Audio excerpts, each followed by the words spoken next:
कि तुंगभद्रा नदी के तट पर एक आत्मदेव नाम के ब्राह्मण का निवास करते हैं। बड़े धर्मात्मा हैं, वेद वेदांत को जानने वाले हैं।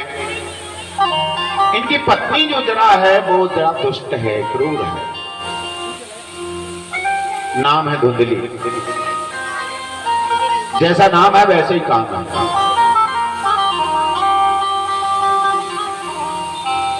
एक दिन मन अशांत हो जाता है,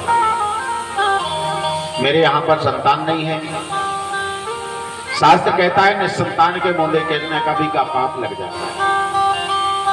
आत्मदेव ब्राह्मण ने विचार किया मेरे यहां पर संतान नहीं और मेरे द्वारा किसी को पाप लगे, इससे अच्छा है देह का विसर्जन करें। आत्मदेव ब्राह्मण ने देह विसर्जन करने का निर्णय लिया। जंगल की ओर प्रस्थान करते हैं। एक सरोवर पर जल पीने के लिए गए। एक संत दिखाई दे गए, सन्यासी दिखाई दे गए। संत के ऊपर दृष्टि पड़ी, मन प्रफुल्लित हो गया। संत मिलन और हरि कथा जग में दुर्लभ दो। मैं तो यहां पर मरने के लिए आया था और यहां आने के बाद मेरे को संत की प्राप्ति हुई है। और संत प्राप्ति हो जाए मतलब हर प्रकार के कार्य सफल हो जाए। तुरंत गए जाकर के संत के चरणों में गिर पड़े, उठाया, यज्ञोपवीत देखा। संत ने समझ गए कि कोई ब्राह्मण है। पूछ लिया विप्रदेव क्या बात है, क्यों रुदन करते हो? सारा प्रसंग सुना दिया। महाराज मेरे पास संतान ना, मेरे यहां पर संतान ना,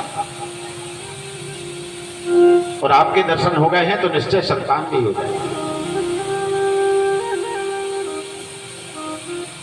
तुरंत संत ने भगवंत को याद किया, ध्यान लगा करके देखा।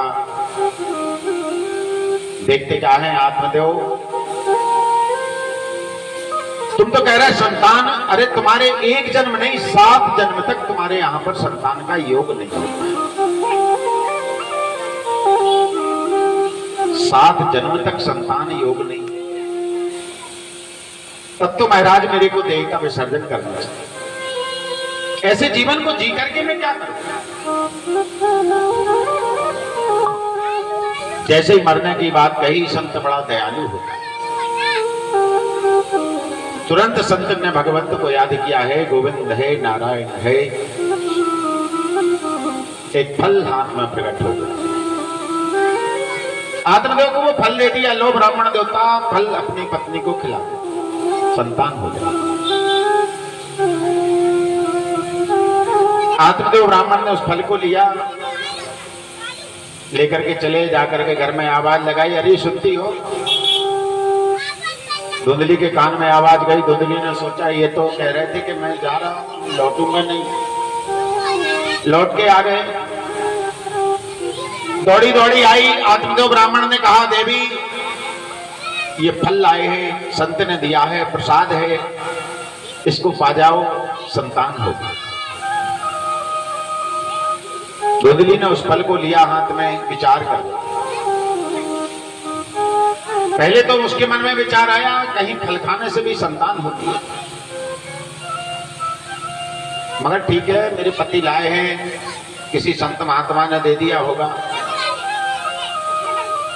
फिर मन में विचार आया मैं ये फल खाऊंगी और अगर गर्भ धारण हो गया, उसी समय अगर चोरों ने नगर में आक्रमण कर दिया तो एक गर्भवती नारी कैसे भाग पाएगी?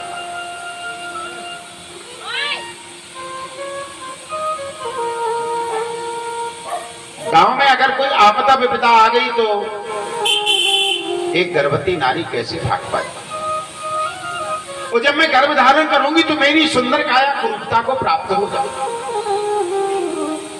विभिन्न प्रकार के विचार उसके मन में उत्पन्न होने लगे। आत्मदेव ब्राह्मण ने कहा देवी महात्मा जी ने कहा है कि ये फल अपनी पत्नी को खिला देना, इसलिए देवी ये फल खा लो। धुंधली ने कहा महाराज आपको मेरा भरोसा नहीं है, मैं इस फल को खाऊंगी, लेकिन पहले थोड़ा स्नान ध्यान कर ले, पूजन पाठ कर ले, भगवान को भोग लगा ले, भोग लगाने के बाद मैं इस फल को खाऊंगी। जी को भोग लगा करके इस फल को पान करेगी, विश्वास करके चल दिए, खा लेना। अब महात्मा जी ने दिया था फल, इस फल को खिला देना। अब आत्मदेव ब्राह्मण कह करके जा रहे हैं इस फल को खा लेना। आत्मदेव ब्राह्मण तो चले गए, धुंधली इसी उधेड़ मन में लगी है कि इस फल को खाऊंगी, गर्भ धारण होगा, अगर डाकुओं ने आक्रमण कर दिया, अगर आग लग गई गांव में कैसे भाग पाऊंगी, मेरी सुंदर काया कुरूपता को प्राप्त हो जाएगी। इसी उधेड़ मन में लगी हुई थी। उसकी एक दूर की रिश्ते की बहन लगती थी, वो आ गई, सारा प्रसंग उसने उसको सुना। पड़ोसन आई, पड़ोसन को सुनाया। पड़ोसन ने कहा, देखो एक नारी का नारित्व तभी सफल होता है जब उसके गर्भ से पुत्र की उत्पत्ति हो, इसलिए फल खा। ये फल तो नहीं खा, बहुत समझाया। तो उसकी जो बहन थी, जो रिश्ते में आई हुई थी, उसने आकर कहा कि वो जरा लोभी किस्म की थी, गरीब भी थी। उसने सोचा एक काम करना, हमारे यहाँ पर संतान होगी, उस बालक को तुम ले लेना, बदले में हमारे पति को कुछ द्रव्य देकर के तुम्हारा काम बन जाएगा और हमारे को धन की प्राप्ति हो जाएगी। दोनों में तय हो गया। लेकिन ये फल जो गाय जो दिया है, इस फल को क्या करें? जो महात्मा जी ने दिया, उसकी बहन ने कहा, देख तेरे घर में जब से तू आई है, तेरे घर में ये गाय जो दरवाजे पर बंधी है, ये भी तो बांझ है, इसने भी तो अभी तक बछड़े को जन्म नहीं दिया। एक काम कर, ये फल गाय को खिला दे, परिणाम भी सामने आ जाएगा कि फल खाने से क्या कभी संतान होती है। वो फल गाय को खिला दिया गया। धुंधली ने अपने पति को खबर दे दी कि मेरा गर्भ धारण हो गया, और ऐसा करते समय व्यतीत होने लगा। जो बहन अर्थ के लालच में आकर के धुंधली को आश्वासन देकर के गई थी, उसके यहां पर पुत्र की उत्पत्ति होती है। उसने पल्लू में छिपाया, पुत्र को लाकर के धुंधली को दिया। धुंधली ने अपने पति को संदेशा भेजा, मेरे यहाँ पर संतान हुई है, मेरे यहाँ पर पुत्र हुआ है। और जैसे ही आत्मदेव ने सुना कि मेरे घर में पुत्र हुआ है, मेरा कलंक दूर हो गया, निसंतान होने का जो कलंक था उससे मैं मुक्त हो गया। दौड़े दौड़े आए, आकर के ब्राह्मणों को बुलाया, नामकरण करना।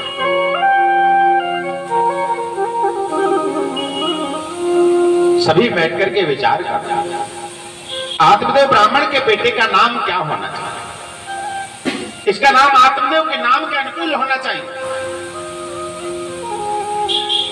इतने में धुंधली आ गई, आकर के चिल्लाने लगी, है पंडित जी तुम्हें मालूम है ये धुंधकारी का बेटा होगा बाद में, ये पहले मेरा बेटा है और मेरे बेटे का नाम मेरे नाम के अनुकूल होना चाहिए। ब्राह्मणों को आया क्रोध, ब्राह्मणों ने तुरंत उस बालक का नाम धुंधकारी रख देते हैं। आत्मदेव के बेटे का नाम धुंधकारी रखा गया।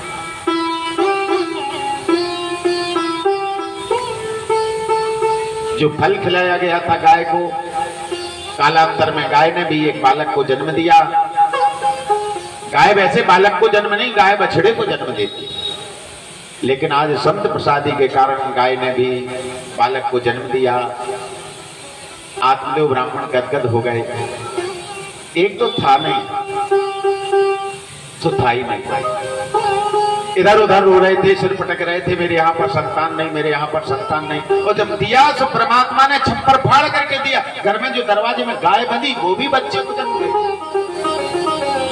तुरंत ब्राह्मणों को बुलाया, ब्राह्मणों को बुला करके ब्राह्मणों से निवेदन करने लगे, महाराज इस बालक का नामकरण। सभी ने मिलकर के उस बालक को देखा, बालक का सारा शरीर मानवाकार, उसके कान जो थे वो गाय के समान थे। समस्त ब्राह्मणों ने निर्णय लिया कि ये बालक के कान जो है वो गाय के समान है, इसलिए इस बालक का नाम गौकर्ण रखा जाए, और उस बालक का नाम गौकर्ण रखा जाता है। बोलिए वृंदावन बिहारी लाल की जय। बालक का नाम गौगण रखा गया। दोनों बालक वृद्धि को प्राप्त होने लगते हैं। आत्मदेव ब्राह्मण तो जंगल की ओर प्रस्थान करके तपस्या करने लगते हैं। इधर दोनों बालक वृद्धि को प्राप्त हो रहे हैं। एक दिन गौगण जी महाराज ने विचार किया कि हमारा काम है विद्याध्ययन करना। सो गौगण जी महाराज ने अपने चल दिए काशी की ओर विद्याध्ययन करने के लिए। अब घर में धुंधली और उसका बेटा धुंधकारी दोनों शेष रह जाते हैं। अब धुंधकारी का काम है जैसा नाम वैसे ही उसका काम है, जुआ खेलना, वेश्यावृत्ति करना, मदरा पीना, ये सब उसका काम बन गया। एक दिन माँ के पास में आया, माँ पैसों की आवश्यकता है। माँ ने कहा बेटा मेरे पास अब कुछ नहीं है, जो कुछ था तूने वेश्याओं को लुटा दिया, मदरा में नष्ट कर दिया, अब मेरे पास में कोई वस्तु। चिल्लाने लगा। पिताजी जब गए होंगे तो घर में जो कुछ है सब तेरे को ही सौंप करके गए होंगे। और माँ मुझे इससे कोई मतलब नहीं, तुम्हारे पास है नहीं है, मुझे तो सायंकाल होने के पहले पैसों की व्यवस्था कर देना वरना तुम्हारा वध कर दूंगा। जैसे ही धुंधली ने सुना मेरा बेटा मेरा वध करेगा, बड़ी उदास हुई। मैं अपने बेटे को अपनी हत्या का भागीदार बनाऊं, इससे अच्छा है कि अपने देह का विसर्जन स्वयं कर दूं। दौड़ी दौड़ी गई, जाकर के एक कुएं में कूद करके अपने छलांग लगाई और अपनी देह का विसर्जन कर देती है। अब घर में धुंधकारी अकेला बचा। जैसे ही धुंधकारी अकेला बचा सोचने लगा क्या करूं। 5 वेश्याओं को लेकर के, 5 वेश्याओं को लाकर के वेश्याओं के साथ में जीवन चलने लगता है। अब वेश्याओं का काम है, वेश्याओं को व्यक्ति से नहीं पैसे से मतलब होता है। एक दिन वेश्याओं ने कहा कि बहुत दिन हो गए तुम्हारे साथ रहते रहते, कुछ द्रव्य की व्यवस्था करो, कुछ आभूषणों की व्यवस्था करो। सोचने लगा कहां जाएं। राज खजाने में जाकर के चोरी किया, बढ़िया आभूषण लेकर के आया, वेश्याओं को दिए। वेश्याओं ने इतने सुंदर स्वर्ण आभूषण देखे गदगद, लगता है चोरी करके लाया है। तो चोरी करने के बाद जब ये पकड़ा जाएगा इसको निश्चय मृत्युदंड मिलेगा। लेकिन मैंने ये भी सुना है कि चोरी का माल रखने वाला भी तो चोरी होता है, उसको वो भी तो पकड़ा जाता है। अब जब ये पकड़ा जाएगा तो कल के दिन मेरे को भी जेल जाना पड़ेगा। तो 5 वेश्याओं ने निर्णय लिया कि इसको तो मरना ही मरना है, ये कल मरेगा, उससे अच्छा आप आज ही मार देते। और 5 ने मिलकर के निर्णय लिया मारने का। धुंधकारी आया, आकर के खाट पर पड़ा हुआ था। 5 ने आकर के गला दबा करके मारने का प्रयास करने लगती हैं, लेकिन जब प्राण नहीं निकले तो एक दौड़ी दौड़ी गई, गर्म अंगार लेकर के आई और तप्त अंगार ला करके धुंधकारी के शरीर के ऊपर डाल दिए गए और धुंधकारी का पंचभौतिक देह जल करके राख का ढेर हो जाता है और भयानक प्रेत अवस्था को धुंधकारी प्राप्त करता है। अब 2-4 दिन तो वेश्याएं घर में बनी रही। कोई भी आकर के पूछता भैया धुंधकारी कहाँ है तो कह देती कि थोड़ा सा रिश्तेदारी में गए हैं। लेकिन एक दिन देखा कि वैसे कब तक झूठ बोलेंगे। एक दिन 5 वेश्याओं ने सारे के सारे आभूषण निकाले, सारा सामान निकाला और लेकर के चंपत हो जाती हैं। 5 वेश्याएं चंपत हुई। इधर धुंधकारी जो भयानक प्रेत अवस्था को प्राप्त कर गया, अब ये लोगों को डराने लगे। एक दिन गौगण जी महाराज को काशी में मालूम चला मेरा भाई अकाल मृत्यु को प्राप्त हुआ, मां ने देह का विसर्जन कर दिया, पिताजी जंगल में चले गए, अब घर में कोई नहीं, अब घर चलना चाहिए। लौट करके आने लगे, विचार किया कि हमारे घर में 2 अकाल मृत्यु, थोड़ा सा इनके लिए तर्पण कर दिया जाए, ग्याजी में जाकर के इनका श्राद्ध किया जाए। चल दिए ग्याजी में, श्राद्ध किया, श्राद्ध करके लौट करके आए, आकर के अपने घर में पहुंचे। सायंकाल की बेला है, घर में झाड़ झंकाड़ खड़े हुए हैं। सोचा सुबह सफाई करके अंदर प्रवेश करूंगा। बाहर खाट पड़ी थी, उसी खाट के ऊपर गौगण जी महाराज विश्राम कर रहे हैं। जैसे ही मध्यरात्रि आई, ये धुंधकारी भयानक प्रेत अवस्था में जो था वो आकर के डरावनी आवाजें निकाल करके डराने लगा।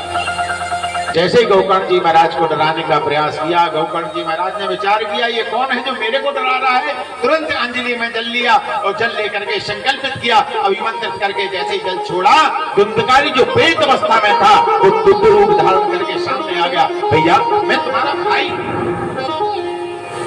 मेरी मुक्ति का कोई उपाय करो।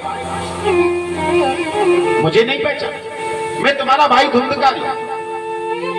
गौकर्ण जी महाराज ने कहा, भैया मैंने तुम्हारे लिए ग्याजी में श्राद्ध कर्म किया, तुम्हें मुक्ति नहीं मिली। कहने लगा, भैया एक आध ज्ञा श्राद्ध से नहीं, सैकड़ों ज्ञा श्राद्ध से भी मुक्ति मिलने वाली थी, क्योंकि मैंने जीवन में इतने पाप किए कि एक आध ज्ञा श्राद्ध से कुछ नहीं होना। सैकड़ों ज्ञा श्राद्ध भी करोगे तब भी मेरे को मुक्ति मिलने वाली नहीं। तो मुक्ति का कोई उपाय? बोले कोई दूसरा उपाय खोजना पड़ेगा। सभी बैठ करके सोच रहे हैं। गौकर्ण जी महाराज ने रात्रि विश्राम करने का आदेश दिया। सुबह ब्राह्मणों को बुलाया, ब्राह्मणों को बुला करके वेद में, पुराण में, शास्त्र में जाकर के मुक्ति का उपाय खोज रहे। क्या श्राद्ध के अलावा कोई दूसरा उपाय नहीं मिला। तब जाकर के सबने निर्णय लिया, चलो सूर्य भगवान का आवाहन करते हैं, सूर्य भगवान कोई ना कोई मार्ग दिखाएंगे। सभी बैठ करके सूर्य भगवान का आवाहन करने लगते हैं। श्रीमन नारायण नारायण नारायण, श्रीमन नारायण नारायण नारायण, श्रीमन नारायण नारायण नारायण, श्रीमन नारायण नारायण नारायण, श्रीमन नारायण नारायण नारायण, श्रीमन नारायण नारायण नारायण, सूर्य नारायण नारायण नारायण, सूर्य नारायण नारायण नारायण, सूर्य नारायण नारायण नारायण, सूर्य नारायण नारायण नारायण। एक तक तो सूर्य भगवान आकाश में विराजमान है, दूसरी तरफ आकर के दिव्य रूप धारण करके गौकर्ण जी महाराज के सामने आ गए। कहो गौकर्ण जी महाराज ने कहा, महाराज मेरा भाई भयानक प्रेत अवस्था को प्राप्त कर गया, मुक्ति का उपाय बताइए। सूर्य भगवान ने दूर से कह दिया, कोई भागवत की कथा श्रवण कराओ, मुक्ति हो जाएगी। सूर्य भगवान तो अंतर ध्यान हो गए, भागवत की कथा का आदेश प्रदान करके गौकर्ण जी महाराज भागवत की कथा श्रवण कराने के लिए बैठ गए। भागवत की कथा गौकर्ण जी महाराज सुना रहे हैं। तो जो मंच बना हुआ था, उस मंच में एक बांस लगा हुआ था। अब ये प्रेत अवस्था में था, वायु रूप में, ये कहाँ बैठे? सभी आकर के बैठे हैं। अब ये भी सोचने लगा मैं कहाँ बैठे, तो उसी बांस में ये छिद्र में प्रवेश कर गया और उसी में बैठ करके कथा श्रवण करने लगा। जैसे ही प्रथम दिवस की कथा का शुभारंभ हुआ, जयकारा लगाया गया, बोले वृंदावन बिहारी लाल की आवाज के साथ में वो तीसरी ग्रंथि का भेदन हुआ। और ऐसे ही 7 दिन की कथा में 7 ग्रंथियों का भेदन करते हुए दिव्य रूप धारण करके, और ये गौकर्ण जी महाराज जो धुंधकारी जो था, जो प्रेत अवस्था में था, दिव्य रूप धारण करके बढ़िया नृत्य करने लगता है।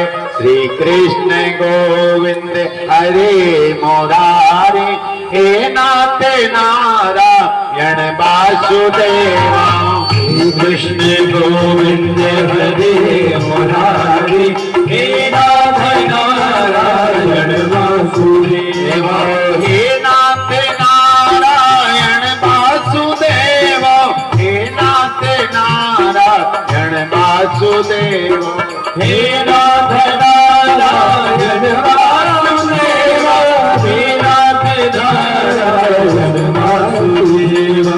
श्री कृष्ण गोविंद हरे मुरारी, हे नाथ नारायण वासुदेवा, कृष्ण गोविंद हरे मुरारी, हे नाथ नारायण वासुदेवा। उठे हाथ काले तुम सामने हो, बंसी बजा के मन को लुभा के, हाथ काले तुम सामने हो, बंसी बजा के मन को लुभा के, हाथ काले तुम सामने हो, बंसी बजा के मन को लुभा के, हाथ काले तुम सामने हो, बंसी बजा के मन को लुभा के। गाता यही मैं छदनाथ त्यागूं,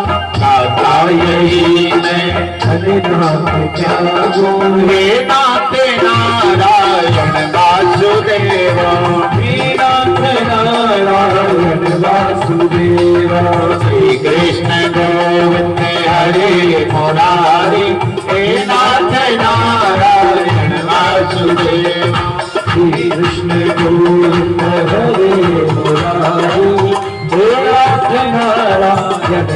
हे नाथ नारायण वासुदेव, हे नाथ नारायण वासुदेव, हे नाथ नारायण वासुदेव, हे नाथ नारायण वासुदेव।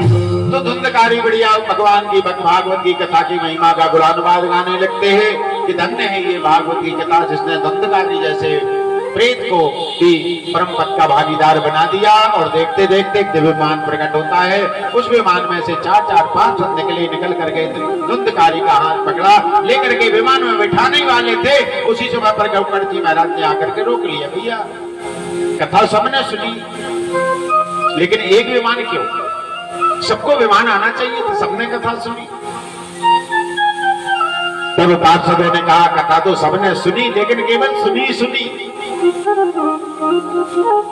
जैसे धुंधकारी ने सुनी वैसे नहीं, क्योंकि श्रोता जब कथा सुनने के लिए बैठता है तो जब तक कथा होती है तब तक वो केवल कथा में रहता है। लेकिन जैसे ही कथा हुई, आरती हुई और आरती के बाद में जैसे ही उसने कथा को हिलाया डुलाया, सुबह कथा खत्म और फिर वो 99 के फेर में लग जाता है, फिर अपने उसी उलझन में पंडाल से बाहर निकलता है।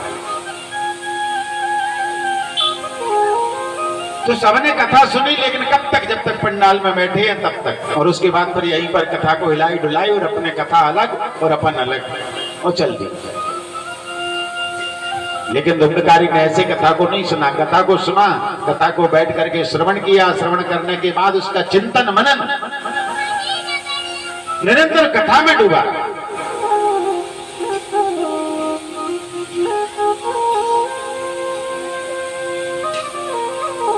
आगे चल करके ऐसी कथा आई है कि गौकर्ण जी महाराज ने जब दोबारा कथा सुनाई तो जितने भी जीव जंतुओं के पर्यंत जिनके कानों में ये कथा की आवाज गई थी वो सबके लिए लेने के लिए दिव्य विमान प्रकट होते हैं और विमान में बैठ करके सभी भगवान के परम धाम को प्रस्थान कर जाते हैं। बोलिए भक्तवत्सल भगवान की।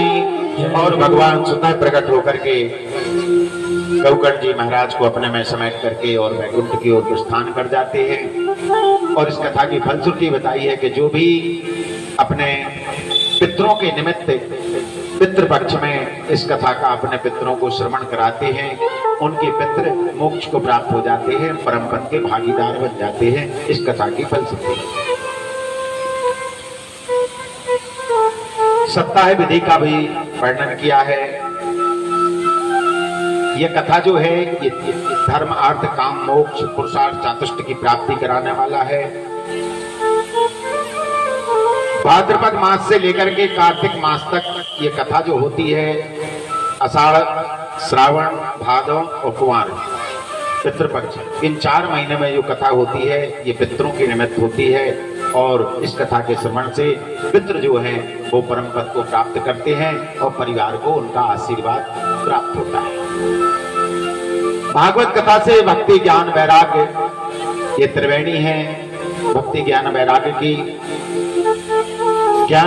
की प्राप्ति भागवत की कथा से होती है। इस कथा की उत्पत्ति कहां से हुई? तो सुखदेव जी महाराज की वाणी से इस कथा को परीक्षित जी को श्रवण कराया है। प्रश्न किया ये सुखदेव जी महाराज कौन है? तो एक बार नारद जी महाराज के मन में विचार आ गया, बहुत दिन हो गए कैलाश पर नहीं गए, भोले बाबा के दर्शन नहीं किए, चलो भोले बाबा के दर्शन करते चलो। कैलाश पर्वत की ओर प्रस्थान किया। जाकर देखा भोले बाबा समाधिस्थ बैठे हुए हैं। उसी अवस्था में नारद जी ने प्रणाम किया। अब क्या करें, किसके पास बैठे? याद आया चलो माता जी होंगी अंदर, माता जी के पास बैठे। अंदर प्रवेश किया, माता जी के पास पहुंचे। मां जैसे पार्वती जी ने देखा नारद बहुत दिनों बाद आए, क्या बात है? नारद जी ने कहा मैंने तो मां कहीं भी आने जाना बंद कर दिया। क्यों? बोली ये सारा संसार स्वार्थी हो गया है। पार्वती मैया ने कहा हमारे यहाँ तो स्वार्थ की कोई बात नहीं। बोले मां तुम्हारे यहाँ की बात नहीं कर रहे। सुर नर मुनि सब की है रीति, स्वार्थ लाग करें सब प्रीति। चाहे देवता चाहे दानव चाहे मानव सब स्वार्थी, इसलिए मां मैं अब कहीं नहीं आता। अरे नारद लेकिन हमारे यहाँ तो कोई बात नहीं है स्वार्थ। हमारे यहाँ तो देखो हमारे भोले बाबा का वाहन नंदी, हमारा वाहन सिंह, दोनों एक साथ रहते कि नहीं रहते? हमारे यहाँ स्वार्थ है।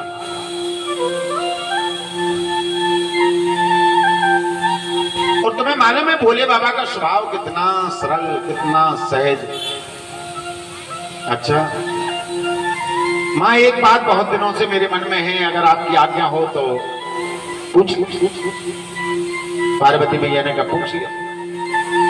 बोले माँ, भोले बाबा ने अपने गले में नरमुंडों की माला पहन रखी है। हाँ पहनी। ये बताओ माँ, ये नरमुंड किसके? आपको तो बताया होगा भोले बाबा ने कि ये नरमुंड जो भोले बाबा धारण करके अपने गले में धारण करके घूम रहे हैं, ये किसके सिर? पार्वती मैया ने कहा ये तो आज तक मेरे को बताया ही नहीं। अरे राम राम, अभी अभी मैया आप कह रही थी कि भोले बाबा तो बड़े कोई बात छिपाते नहीं है, जो कुछ भी होता है सब खुल्लम खुल्ला, हमारे यहाँ पर तो कोई बात है। और अब आप कह रहे हैं कि इतनी बड़ी बात पता नहीं किसके सिर अपने कंठ में धारण करके घूमते हैं और आपको बताया नहीं, कैसे हो सकता है? अब पार्वती मैया का माथा घूमने लगा, ठनकने लगा। इतनी बड़ी बात भोले बाबा ने मेरे से छुपा करके रखी, मेरे को आज तक बताई नहीं कि ये नरमुंड जो धारण कर रखी है ये किसके सिर? नारद, ये तो आप तक नहीं बताया। तो बाबा, मां ये कैसे हो सकता है? भोले बाबा इतनी बड़ी बात कैसे छुपा सकते हैं?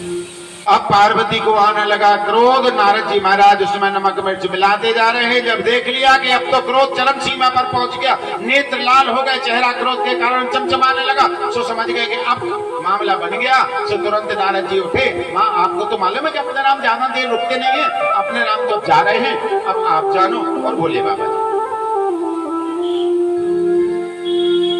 नारद जी महाराज ने प्रणाम किया और धीरे से खिसक ली। अब जैसे ही बाहर पहुंचे, उधर भोले बाबा की समाधि टूटी। तो भोले बाबा ने नारद जी को देखा, धीरे से खिसकते जा रहे हैं, आवाज लगा दी, ओ नारद। पीछे मुड़ करके देखा, भोले बाबा ने प्रणाम किया। कैसे, कहां चुपचाप? बोले बाबा बहुत देर से आया था, माता जी के पास बैठा था, आपको मालूम है अपने राम ज्यादा रुकते नहीं है, इसलिए अब अपने राम तो जा रहे हैं। नारद जी महाराज तो खिसक लिए। इधर भोले बाबा को लगा कि जब जब हमारी समाधि टूटी, माता पार्वती मेरे सन्मुख हुआ करती थी और आज पार्वती जी नहीं है, मतलब जरूर दाल में कुछ काला। फिर याद आया कि नारद आया था, जरूर कुछ ना कुछ आग लगा करके गया हो। सो आवाज लगाई, ओ देवी। थोड़ा ज्यादा हो रहा। जैसे ही ओ देवी कह करके पुकारे, कोई प्रत्युत्तर नहीं। एक बार, दो बार, तीन बार आवाज लगाई, कोई प्रत्युत्तर नहीं मिला। तुरंत समझ गए कि गड़बड़ है, कुछ ना कुछ मामला। उठे और अंदर प्रविष्ट हुए। जाकर के देखा तो पहले अगर माताएं क्रोधित हो जाती थी तो एक घर में अलग कक्ष होता था जिसको खूब भवन कहा जाता। अब पार्वती मैया अलग कक्ष में जाकर के बैठी हैं गुफा। पार्वती मैया ने को जैसे ही देखा खूब भवन में, नारद जी भोले बाबा ने आवाज लगाई, देवी क्या बात है, वहां क्यों अंदर घुस करके नहीं बैठी, बाहर निकलो। पार्वती मैया ने कहा वो तो नारद आया था, उसने आंखें खोल दी, वरना आपने मेरे साथ में कितना बड़ा कपट किया है। भोले बाबा ने कहा मैंने कौन सा कपट किया? और नारद जी ने ऐसी कौन सी बात खोल दी? बोले बाबा, आपने अपने गले में जो नरमुंडों की माला पहन रखी है ये किसके सिर है, ये आप तक आपने मेरे को बताया नहीं। बोले बाबा खिलखिला करके हंस पड़े। हो लो देवी जी, इस बात को लेकर के तुम खूब भवन में, अरे बाहर आओ हम बताते हैं तुमको। तुरंत दौड़ी दौड़ी आई। बताओ बाबा, ये अपने अपने गले में नरमुंडों की माला पहन रखी है, किसके सिर है? बोले बाबा ने कहा देवी, पहले तो तुमने हमसे आज तक पूछा नहीं, इसलिए मैंने बताया नहीं। आज तुम पूछ रही हो तो हम बता देते हैं कि जब जब तुम्हारा जन्म हुआ, जब जब तुम्हारा जन्म हुआ तो तुम्हारा विवाह हमारे साथ में संपन्न हुआ। तो मैं तुमको इतना प्रेम करता कि तुम्हारे मृत शरीर को लेकर के जब तुम देह छोड़ती तो मृत शरीर को लेकर के संसार में भ्रमण करता, और जब उसमें से सिर से बचता तो अपने कंठ में धारण कर लेता। अब जरा गिनती कर लेना कि देवी कितने बार तुमने जन्म लिया और कितने बार तुम मृत्यु को प्राप्त हो। पार्वती मैया ने कहा कि बाबा ये तो और भी ज्यादा बड़े कपट की बात हो गई ना। बोले क्यों? बोले मैं बार बार जन्म लूं मर जाऊं, फिर जन्म लूं फिर मर जाऊं, फिर जन्म लूं फिर मर जाऊं, और आप हैं कि ना तो मरते हैं ना जन्म लेते हैं। कारण क्या है, ये रहस्य क्या है? बोले बाबा ने कहा मैंने अमर कथा का पान किया है। ये अमर कथा क्या होता है? बोले अमर कथा वो होती है जिसने सुनी बस वो अमर हो गया, पर वो मरता नहीं है। इसलिए लोग, इसी से लोग मुझे मृत्युंजय कहा करते। मैंने तो मृत्यु को जीत रखा है, मैं मृत्यु पर विजय प्राप्त कर रहा हूं, मैं तो अमर हूं। बोलिए मृत्युंजय भगवान की। मैं मरता नहीं कभी। तब तो मेरे को भी ये कथा सुनाओ, मैं भी नहीं मरूंगी, मेरे को ये कथा सुनना है। बोले बाबा ने कहा देवी ये कथा तुम नहीं सुन पाओगी। पार्वती मैया ने कहा क्यों नहीं सुनूंगी, अब तो मैं कथा सुनूंगी, अब आप मेरे को कथा सुनाओ। बोले बाबा समझ गए कि अभी ये कुछ हट ऐसी होती हैं, इनको पूरा करना ही पड़ेगा, क्योंकि अगर ये रूठ जाए तो अब इनको तो मनाना ही पड़ेगा। बालक रूठ जाए तो उसको मनाने के लिए कुछ भी करना पड़ता है, ऐसी अगर घरवाली रूठ जाए तो मनाना ही पड़ेगा। बोले बाबा ने कहा देवी ये कथा हम तुम्हें यहाँ नहीं सुनाएं तो कहाँ सुनाओगे? बोले चलो अमरनाथ की पावन गुफा में, वहीं पर बैठ करके हम तुम्हें कथा सुनाएंगे। बोले बाबा ने लिया पार्वती जी को साथ में लेकर के चले, डमरू पर नाद किया। जो डमरू बाजी बोले बाबा की, जितने भी जीव जंतु थे उस स्थान पर, सबने उस स्थान का परित्याग किया। बोले बाबा लेकर के पहुंचे, जाकर के गुफा में प्रविष्ट हुए। बोले बाबा ने कहा देवी जाओ जरा देख करके आओ, कोई है तो नहीं। पार्वती मैया बाहर गई, चारों तरफ नजर दौड़ाई, कोई दिखाई नहीं दिया। केवल जब लौट करके आने लगी, एक सुख का अंडा सड़ी गली अवस्था में पड़ा था। उस अंडे को देखा, उपेक्षित कर दिया, इससे कोई खतरा नहीं, पड़ा रहा, इससे कोई खतरा नहीं। अंदर पहुंची, बाबा कोई नहीं, कथा सुना। बोले बाबा ने कहा हम कथा सुनाएंगे तो हमारी एक शर्त है। बोले क्या? जब हम कथा सुनाएंगे तो हम तो ध्यान लगा करके समाधिष्ट होकर के कथा सुनाएंगे, इसलिए तुम्हें हुंकारे भरना पड़ेंगे। पार्वती मैया ने कहा ठीक है। जैसे दादी कथा सुनाती ना बच्चों को, एक राजा था तो बच्चे कहता कैसे हम तुम्हें कहा कथा सुनाएंगे तो हुंकारे भरना पड़ेंगे। पार्वती मैया ने कहा हुंकारे भरूंगी। अब बैठ गए कथा सुनाने के लिए। बोले बाबा कथा सुना रहे हैं। बोला लीला है तेरी अपा, बोला लीला है तेरी अपा, बोला लीला है तेरी अपा, बोला लीला है तेरी अपा। अरे लीला अपार तेरी महिमा अपार, लीला अपार तेरी महिमा अपार, लीला अपार तेरी महिमा अपार, लीला अपार तेरी महिमा अपार। बोला लीला है तेरी अपार, बोला लीला है तेरी अपार।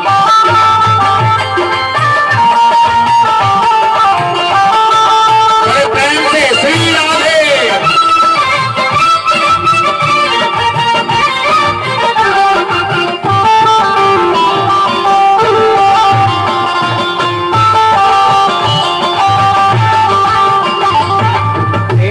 सरी का जगत में नादानी, तेरे सरी का जगत में नादानी, तेरे सरी का जगत में नादानी, तेरे सरी का जगत में नादानी।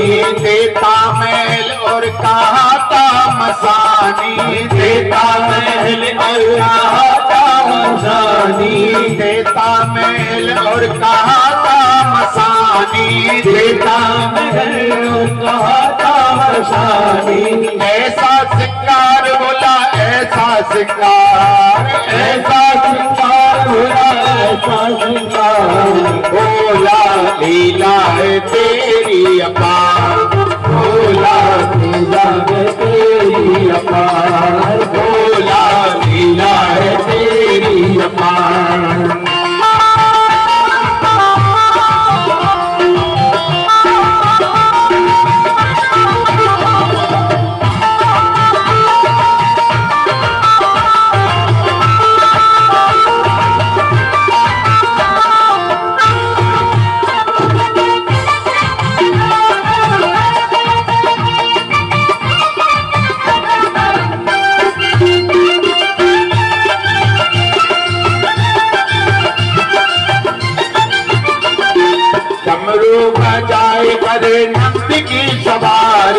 डमरू बजाए करे नंद की सवारी, डमरू बजाए करे नंद की सवारी, डमरू बजाए करे नंद की सवारी, गिरजा में पाए अंग शोभाती प्यारी, गिरजा पाए अंग शोभाती प्यारी, गिरजा में पाए अंग शोभाती प्यारी, गिरजा पाए अंग शोभाती प्यारी, ऐसा उदार भोला ऐसा उदार, ऐसा उदार भोला ऐसा उदार, भोला लीला है तेरी अपार, भोला लीला है तेरी अपार, भोला लीला है तेरी अपार, भोला लीला है तेरी अपार, भोला लीला है तेरी अपार, भोला लीला है।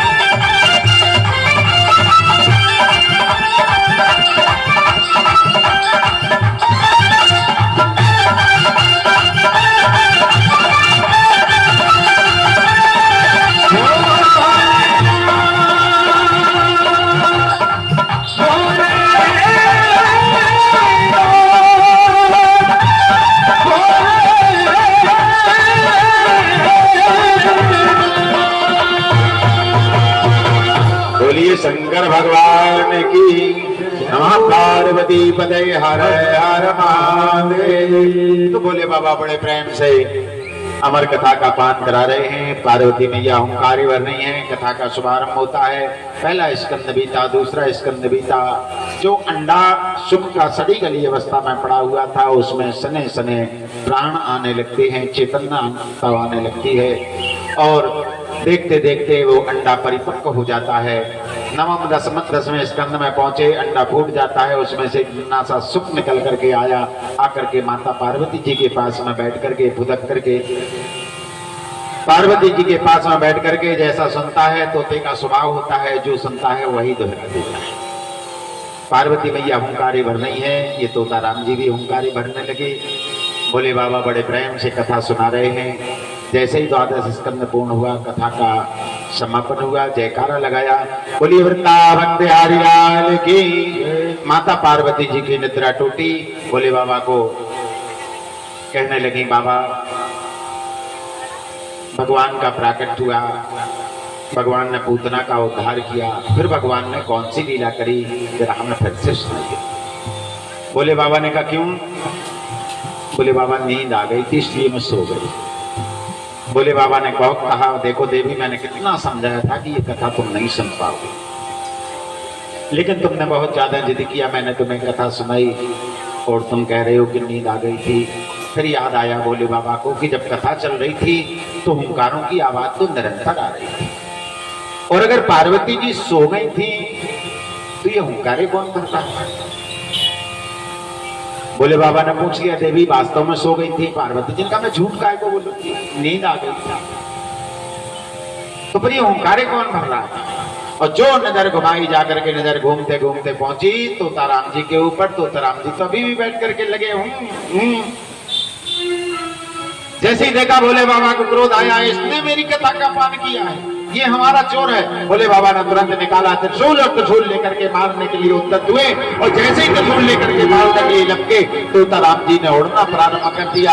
आगे आगे तो ताराम जी पीछे पीछे। बोले बाबा चलते चलते पहुंच गए वेद व्यास जी महाराज की पत्नी। उसी समय पर ऋतु स्नान करने के बाद बाल संभाल रही, जमाई आ गई, और जमाई आने के लिए जो मुंह खोला मुखमंडल में प्रवेश कर गए, उधर में जाकर के बैठ गए। इधर बोले बाबा पहुंच गए। व्यास जी महाराज को आवाज लगाई, ओ व्यास तुम्हारे घर में हमारा चोर घुसा है, बाहर निकल। व्यास जी महाराज खिलखिला करके हंस पड़े, वाह वाह क्या चुराया है? क्योंकि जो चुराया जा सकता है वो आपके पास में है नहीं, और जो आपके पास में है उसको चुराने की बात तो दूर, अगर कोई देख ले तो दौड़ लगा देगा। बोले बाबा ने कहा सुनो, समय गंवाने का नहीं है, वो तुम्हारे घर में अंदर चला गया, तुम्हारी पत्नी के उधर में चला गया, उसको बाहर निकाल करके ला, मृत्यु दंड देंगे। व्यास जी महाराज ने कहा चुराया क्या है बाबा, ये तो बताओ। बोले बाबा ने कहा उसने मेरी अमर कथा की चोरी की। अमर कथा की चोरी किया? ये अमर कथा क्या? बोले अमर कथा नहीं जानते? अरे हमारी कथा जो सुन लेता वो अमर हो जाता है। खिलखिला करके हंस पड़े व्यास जी महाराज, वाह वाह वाह, जिसने अमर कथा सुनी उसको तो मारने के लिए दौड़े जा रहे हो, अब जिसने अमर कथा सुन ली वो मर कैसे सकता है, और अगर तुमने मार दिया तो अमर कथा का महत्व क्या रह जाएगा।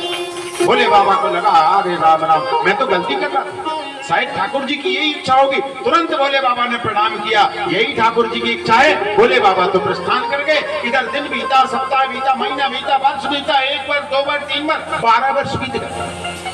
घर में ही बैठे हुए, बाहर निकलने का नाम ही नहीं ले रहे। एक दिन व्यास जी महाराज ने आकर कहा भैया आप तो निकलो, भोले बाबा तो चले गए। तो अंदर से आवाज लगाते क्या भोले बाबा के डर से छिप करके बैठे हैं। अरे हमें भोले बाबा के त्रिशूल का डर नहीं लगता, हमें यमराज के यमदंड का डर नहीं लगता, हमें इंद्र के वज्र का डर नहीं लगता, तो भैया घर में छुप करके काहे को बैठे हो। बोले हमें डर लगता है तो भगवान की माया का डर। व्यास जी महाराज ने कहा मैं वचन देता हूं कि भगवान की माया तुम्हारा स्पर्श नहीं करेगी। खिलखिला करके हंस पड़े अंदर ही, बाबा ये माया इतनी बलवती है, अगर इसने आपको ही अपने आगोश में ले लिया फिर आपके वचन का महत्व कहां रह जाएगा। तो भैया कैसे आओगे। बोले अगर मायापति आकर के मेरे को वचन दे तो मैं आने को तैयार हूं। तत्क्षण भगवान का प्राकट होता है और भगवान ने आकर के वचन दिया कि मेरी माया, मैं मायापति तुम्हें वचन देता हूं कि मेरी माया तुम्हारा स्पर्श नहीं करेगी। और भगवान अंतर्ध्यान हो जाते हैं और तत्क्षण सुखदेव जी महाराज का 12 वर्ष की अवस्था में प्राकट हो जाता है। यम प्रभजंत मन भेद कृत्यम द्वैपायनो विरह कातर आजुहावो पुत्रेति तन्मयतया तरवो विनेन्दु तम सर्वभूतम मुनिमान तोष्मि। जन्म हुआ, एक पल का विलंब नहीं किया, ना तो नालक छेदन संस्कार कराया, ना नामकरण संस्कार कराया, उठे और चल दी। अब 12 वर्ष के तो वैसे ही, अब 12 वर्ष की उम्र में तो जन्म लिया तो उठे और चल दिए। जैसे ही चलने लगे तो पुत्रेति तन्मयतया, व्यास जी महाराज दौड़ रहे पीछे पीछे, बेटा बेटा बेटा, पुत्र पुत्र, सुख सुख। लेकिन कहां सुनने वाले, आवाज गति से बढ़ते जा रहे। प्रवाह 2 प्रकार से निकलता, एक गंगा जी का प्रवाह गंगोत्री से निकला है, गंगा सागर में ही विराम लेता है, कोई कितना भी रोकने का प्रयास करे बीच में रोक नहीं सकता है। दूसरा प्रवाह होता है नहर का प्रवाह, नहर का प्रवाह खोल दिया, नहर चलने लगा, नहर बंद कर दिया, रोक दिया। तो सुखदेव जी महाराज जो है वो संत, वो माया जिसका कुछ नहीं बिगाड़ सकती, कोई कितना भी चिल्लाता रहे बेटा बेटा, वो पुत्र स्नेह में फंसे हुए आवाज लगा रहे बेटा बेटा, पुत्र पुत्र, सुख सुख। कहां सुन, वो क्यों सुन? क्योंकि जिसका कुछ नहीं बिगाड़ सकता कोई, वो होता है संत, जिसका माया कुछ नहीं बिगाड़ सकती। वो जो माया को नचाता है वो ईश्वर। माया, संत माया का कुछ नहीं बिगड़ता है, भटकती रही। संसारियों को माया अपने चक्कर में फंसा करके रखती है, जैसा चाहती वैसे ही नचाती रहती है और ये संसार नाचता रहता है। लेकिन संत माया से हट करके होता है। माया कितना भी अपना जाल फैलाए, संत का कुछ नहीं होता।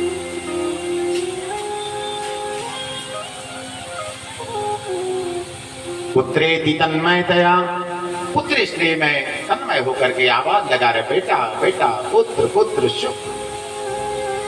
अरे कोई रोको, मेरा बेटा जा रहा है, जवान बेटा।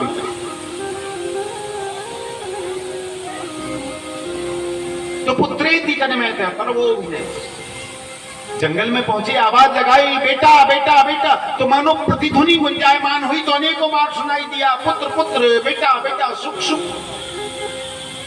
मानो तरु बोल रहे, पेड़ पौधे बोल रहे, लता पत्ता बोल रहे। अरे बाबा कौन किसका बेटा, कौन किसका बेटा? क्योंकि ये नाते, रिश्ते नाते जो है ना, ये कब तक के? पिता कब तक का है? जब तक ये शरीर है तब तक का पिता है, जब तक ये शरीर है तब तक की माता है, जब तक ये शरीर है तब तक की पत्नी है, जब तक ये शरीर है तब तक का पुत्र है, जब तक ये शरीर है तब तक सारे रिश्ते नाते हैं। और जिस क्षण ये शरीर नहीं है, ना कोई किसी का पुत्र है, ना कोई किसी का पिता है, केवल एक ब्रह्म ब्रह्म ब्रह्म विद्भवई। सारे संबंध केवल देह के नाते होते, देह तक सीमित होते, और वो देह से पटक चले जाते। एक जगह पर जाकर के देखा कुछ देवांगनाएं सरोवर में निर्वस्त्र होकर के स्नान करना।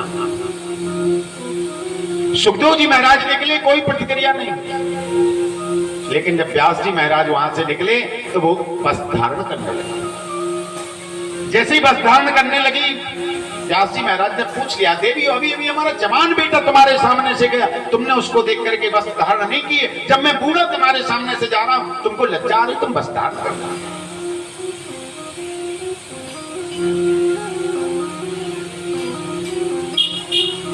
देवांगनाओं ने कहा, बाबा अभी अभी जो बेटा तुम्हारा गया है ना, वो जानता ही नहीं है कि स्त्री क्या होती है और पुरुष क्या होती है। वो तो केवल एक सी राम में सब जग जानी, उसको तो चराचर जगत जो है वो भगवान की प्रतिमूर्ति दिखाई देती है, भगवान की छवि का दर्शन करता है। वो नहीं जानता कि स्त्री क्या है, पुरुष क्या है, वो तो केवल ब्रह्म को जानता है। इसलिए उससे हमें कोई खतरा नहीं। वो गया, उसको देख करके हमें बिल्कुल लज्जा नहीं है, कोई संकोच नहीं। लेकिन आपके मन में तो है, मेरा बेटा, मेरा पुत्र, मेरी पत्नी, मेरा, क्योंकि आपके अंदर मेरा मेरा मेरा मेरा लगा हुआ है, ये मेरा है, मेरा है, मैं करूंगा, मैं करूंगा। ना तो यहां तुम्हारा कुछ है, ना तुम्हारा कुछ था, और ना तुम्हारा कुछ रहेगा। जब तक ये देह है तब तक के लिए तुम्हारा है, रहेगा। लेकिन तुम्हारी इस देह के बाद में ना तो तुम्हारा कुछ था, ना है और ना रहेगा। तुम जो लेकर के आए थे वो यहां भोग रहे हो, और जो यहां से जाओगे तो जो कर रहे हो वो लेकर के यहां से चले जाओगे, तो अगले जन्मों में जाकर के फिर भोगोगे। कर्म विधान किसी को छोड़ता नहीं। जो जस करें सो तस फल जाता।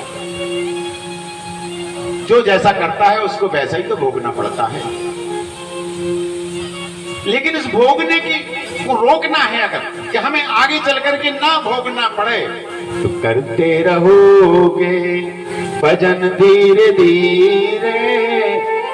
जो करते रहोगे भजन धीरे धीरे, तो मिल जाएगा वो सजन धीरे धीरे।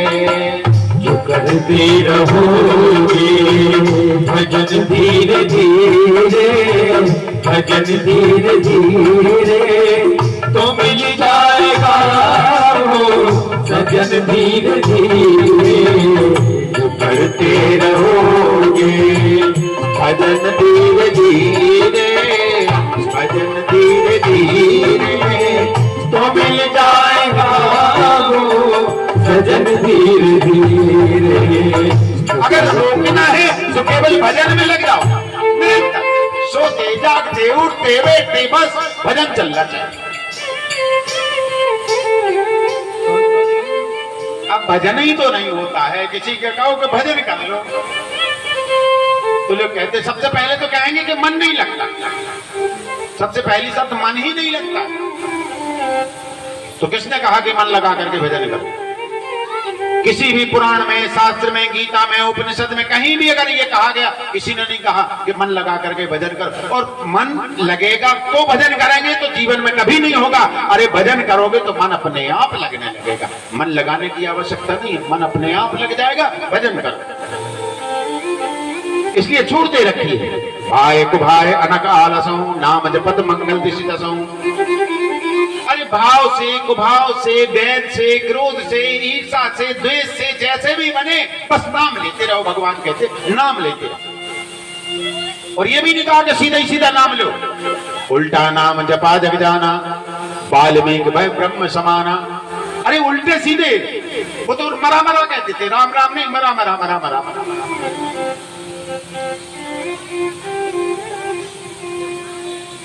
अच्छा राम राम कहो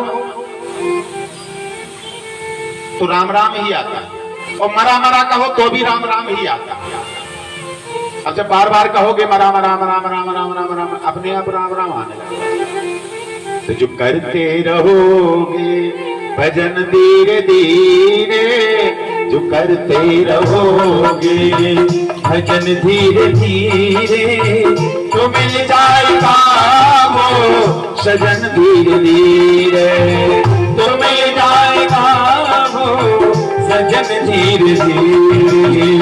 तो व्यास जी महाराज चल रहे रास्ते में, जब देवांगनाओं ने कहा वो जानते ही नहीं है कि स्त्री क्या है पुरुष क्या है। बस व्यास जी महाराज को वैराग्य हुआ, तुरंत लौट करके आए, आकर के अपने आश्रम में सरस्वती नदी में जाकर के गोता लगाया। बैठे हुए हैं, उदास हैं, मन अशांत है। मैंने इतना लिख दिया, एक वेद के 17 पुराण 18-17 पुराणों का निर्माण कर दिया, फिर भी मन शांत नहीं हो रहा है। उदास बैठे हुए थे कि नारद जी महाराज आ गए। श्रीमन नारायण नारायण नारायण, श्रीमन नारायण नारायण नारायण, श्रीमन नारायण नारायण नारायण, श्रीमन नारायण नारायण नारायण, श्रीमन नारायण नारायण नारायण, श्रीमन नारायण नारायण नारायण, लक्ष्मी नारायण नारायण नारायण, लक्ष्मी नारायण नारायण नारायण। और नारद जी महाराज ने जैसे ही देखा तो आवाज लगा दी, हे पारस नंदन, ये महाराज क्यों मच रहा है तुम्हारे चेहरे पर, ये काय को उदास बैठे। व्यास जी महाराज ने कहा, महाराज मैंने बहुत लिखा, एक वेद के 4 भाग करके 17 पुराणों का निर्माण कर दिया, फिर भी मन शांत है, कोई मन को शांत करने का उपाय बता। नारद जी महाराज ने कहा, बहुत लिखा तुमने, ज्ञान कांड, कर्म कांड, उपासना कांड, खूब बढ़ चढ़ करके व्याख्या करें, परंतु तुम्हें मालूम है भगवान कैसे हैं? भगवान भावग्राही। भगवान ने एक सूत्र दे रखा है कि भाव का भूखा हूं मैं और भाव ही जग में सार है, और भाव से मुझको भजो तो भाव से बेड़ा पार है। भगवान भाव से प्रसन्न होते हैं। तुमने मिठाई चढ़ाई है तो कौन सी मिठाई चढ़ाई, इससे कोई मतलब नहीं। आपने वस्त्र पहनाया है, सूती पहनाया है, टेरिकाट का पहना है, लट्ठी का पहना है, कौन सा, इससे कोई मतलब नहीं। और अब आजकल तो वस्त्र भी नहीं पहनाती, अगर पंडित जी पूजन कराते हैं तो वो रक्षा सूत्र का ही वो टुकड़ा काट करके चढ़ा देते हैं। चलो, तो आपने क्या चढ़ाया इससे कोई मतलब, आपने किस भाव से परमात्मा को चढ़ाया, भगवान को भाव से मतलब है। इसलिए क्या रखा है कि भाव का भूखा हूं मैं और भाव ही जग में सार है। अरे भाव से परमात्मा प्रकट हो जाता है। तो तुमने खूब लिखा ज्ञान कांड, कर्म कांड, उपासना कांड, परंतु तुमने अभी तक किसी ऐसे ग्रंथ का निर्माण नहीं किया जिसमें भगवान के भक्तों के चरित्रों का निरूपण किया। व्यास जी महाराज को तुरंत लगा, सो उठे और जाकर के सरस्वती नदी में स्नान किया और लौट करके आए अपने सम्यप्राश नामक आश्रम में बैठ करके, और चतुश्लोकी भागवत जो नारद जी महाराज ने श्रवण कराई, चतुश्लोकी भागवत के माध्यम से 18,000 श्लोकों युक्त श्रीमद् भागवत महापुराण की रचना कर डालते हैं। बोलिए भागवत भगवान की। श्रीमद् भागवत जैसे ग्रंथ को प्रकट कर दिया जो यद वैष्णवा नाम धनम, जो वैष्णवों का परम धन बन जाता है। भागवत की कथा धर्म अर्थ काम मोक्ष पुरुषार्थ चतुष्ट को प्रदान कराने वाली है। भागवत की कथा से सब प्रकार के अर्थ धर्म काम मोक्ष की प्राप्ति हो जाती है। सब प्रकार से भागवत की महिमा का निरूपण किया गया है भागवत में। क्योंकि अब कथा के लिए थोड़ा सा आज दूसरा दिन है और कल तो कथा हो ही नहीं पाई थी, इसलिए कथा कहीं कहीं अब धीरे धीरे चलेगी, पर कहीं कहीं तेज गति से भी चलेगी, कहीं रेलगाड़ी में बैठ करके भी चलना पड़ेगा। अब यात्रा तो करना है तो जहां जैसी सुलभ होगी वैसे ही चलेंगे। आइए एक भजन का आनंद लें, उसके बाद फिर भागवत में आगे प्रवेश करते हैं। बोली वृंदावन बिहारी लाल की।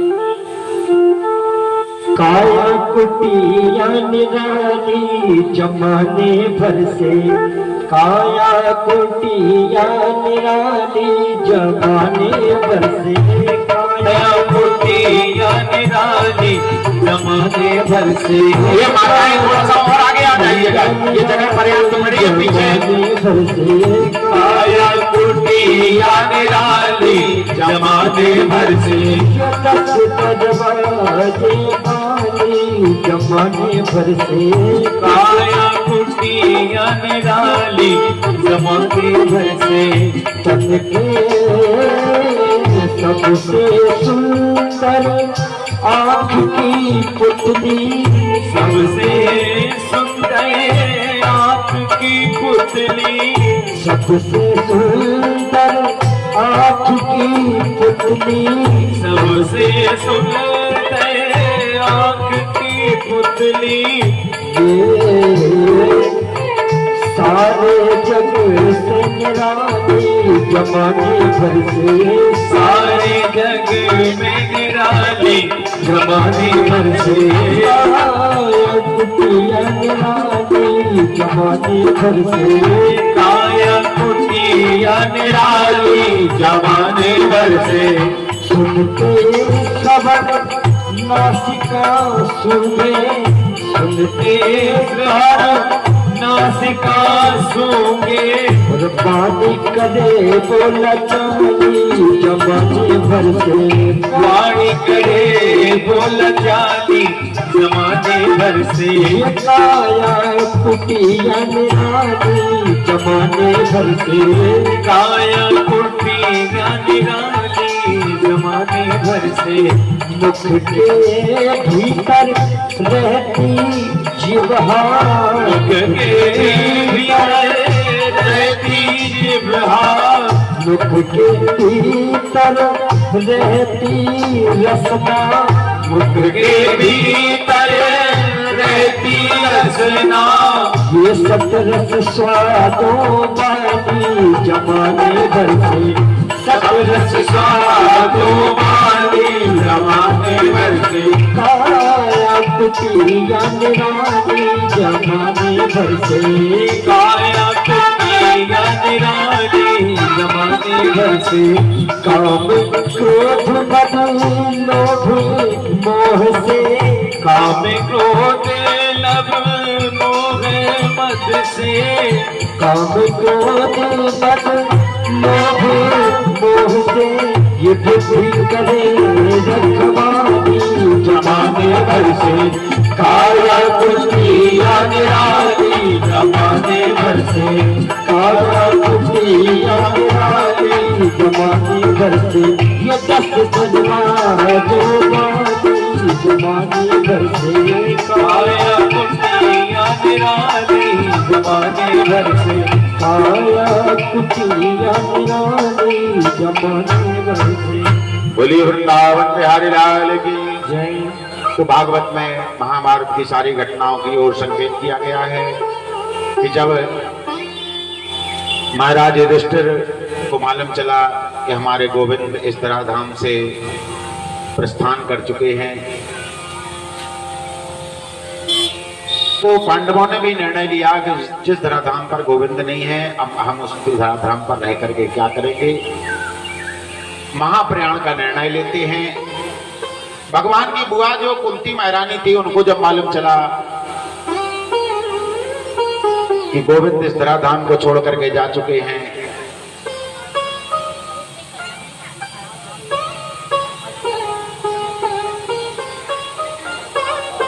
तो गोविंद के विरह में वो ज्यादा देर तक अपने देह को नहीं रोक पाई और गोविंद के चरणों का चिंतन करते करते अपने देह का विसर्जन कर देती हैं। बोलिए भक्तवत्सल भगवान की, और भगवान के परम पद को प्राप्त करती हैं।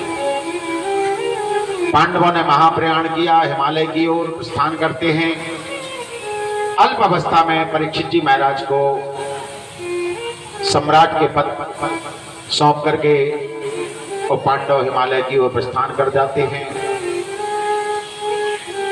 इतने बड़े सम्राट के पद पर आसीन हुए परीक्षित जी महाराज एक दिन बैठे बैठे विचार कर रहे हैं। इतने बड़े राज्य के साम्राज्य के अधिकारी बन गए, परंतु मैंने अपने राज्य में नहीं देखा कि हमारे राज्य में प्रजा दुखी है, सुखी है, कैसी रहती है। चलो जरा नगर भ्रमण करने के लिए चलते हैं। चतुर मंत्रियों को साथ में लिया, लेकर के नगर भ्रमण करने के लिए चले हैं। एक जगह पर जाकर के देखा तो देखते क्या है, एक गाय और बैल को एक काला कलूटा युवक बड़ी निर्दयता पूर्वक पीट रहा है। गाय पर अत्याचार होते देखा, मन व्यथित हो। जिस गाय की रक्षा करने के लिए भगवान स्वयं अवतार धारण करते, आज ये अवस्था उसकी पिटाई हो रही है। तुरंत क्रोध आया, निकाली तलवार लेकर के काले कलूटे युवक के ऊपर वार करने के लिए दौड़ पड़े। वो काले कलूटे युवक ने क्या किया, तुरंत अपना स्वर्ण मंडित मुकुट निकाला, निकाल करके परीक्षित जी महाराज के चरणों में रख दिया। त्राहि त्राहि, शरण में आए हुए को कैसे मार सकते। तलवार को तुरंत म्यान में रखा। गाय से पूछा, देवी परिचय दो, आप कौन? गाय ने कहा, मैं धरा हूं। जब जब अत्याचार पापाचार बढ़ते हैं, गाय का रूप धारण करके गोविंद की सेवा में जाती हूं, गोविंद को अपना दुखड़ा सुनाती हूं। गोविंद आते हैं, अत्याचारों से हमें मुक्ति मिलती है। बैल की तरफ मुड़े, बैल से पूछा, भैया तुम, क्योंकि मैं बैल तो एक पैर के बल पर खड़ा हूं, इतनी पिटाई लगाई, इतनी ठुकाई लगाई कि चारों पैर टूट चुके। एक पैर के बल पर 3 पैर छीण हो गए, एक पैर के बल पर धर्म। बैल खड़ा खड़ा कांप रहा। पूछ लिया, कौन? बैल ने कहा, धर्म, मेरा नाम धर्म। धर्म की ये हाल। धर्म के 4 पैर, सत्य, तप, दया, शौच, पवित्रता, ये सब धर्म के पैर। सतयुग में धर्म 4 पैरों के बल पर। सतयुग बीता, एक पैर छीण हो जाता। त्रेता में 3 पैर थे, त्रेता बीता, एक पैर और छीण हो गया। द्वापर में 2 पैर बचे। द्वापर बीता, कलयुग में केवल 1 पैर के बल पर धर्म खड़ा हुआ है।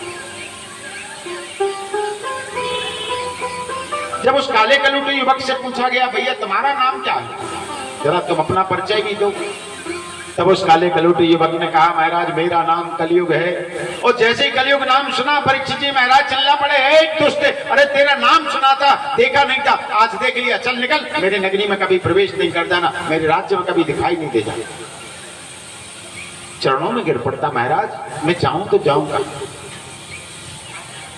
क्योंकि जहां से सूर्य की किरणें निकलती, जहां तक सूर्य का प्रकाश जाता है, केवल आपका साम्राज्य है। अब बताइए महाराज, मैं जाऊं तो जाऊंगा। और महाराज मैं तो आपकी शरण में हूं, अपने शरणागत को कोई कैसे भगा सकता है?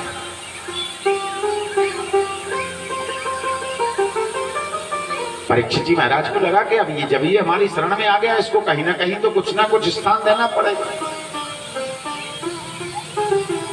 परीक्षित जी महाराज ने कहा, चलो ठीक है कलयुग, हम तुम्हें कुछ स्थान प्रदान करते हैं, जाओ वहां पर तुम अपना डेरा जमा लो। यदोत्पानम स्त्रीय सोना यत् धर्मश्च चतुर्विधा। जहां पर जुआ होता है, जहां पर ताश के पत्ते पांसे फेंके जाते हैं, ऐसे स्थान पर कलयुग तुम्हारा वास होगा, जब स्थान प्रदान करो। युद्ध स्त्रीय सूत्र पानम, जहां पर मदरा पान होता है, ऐसे स्थान पर कलयुग हम तुम्हें वास प्रदान करते हैं।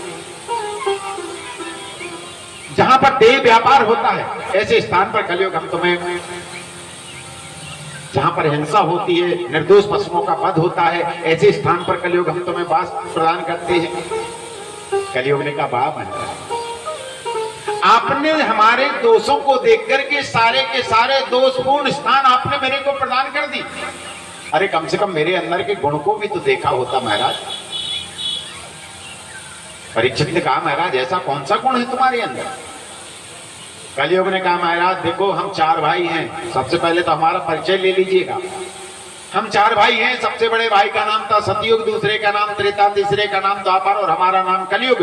हमारे 3 भाई अपना राज्य काल करके निकल गए, अब केवल हमारा साम्राज्य आने वाला है महाराज। और देखो सतयुग में 1 लाख वर्ष तपस्या करनी पड़ती थी, तब गोविंद की प्राप्ति होती थी।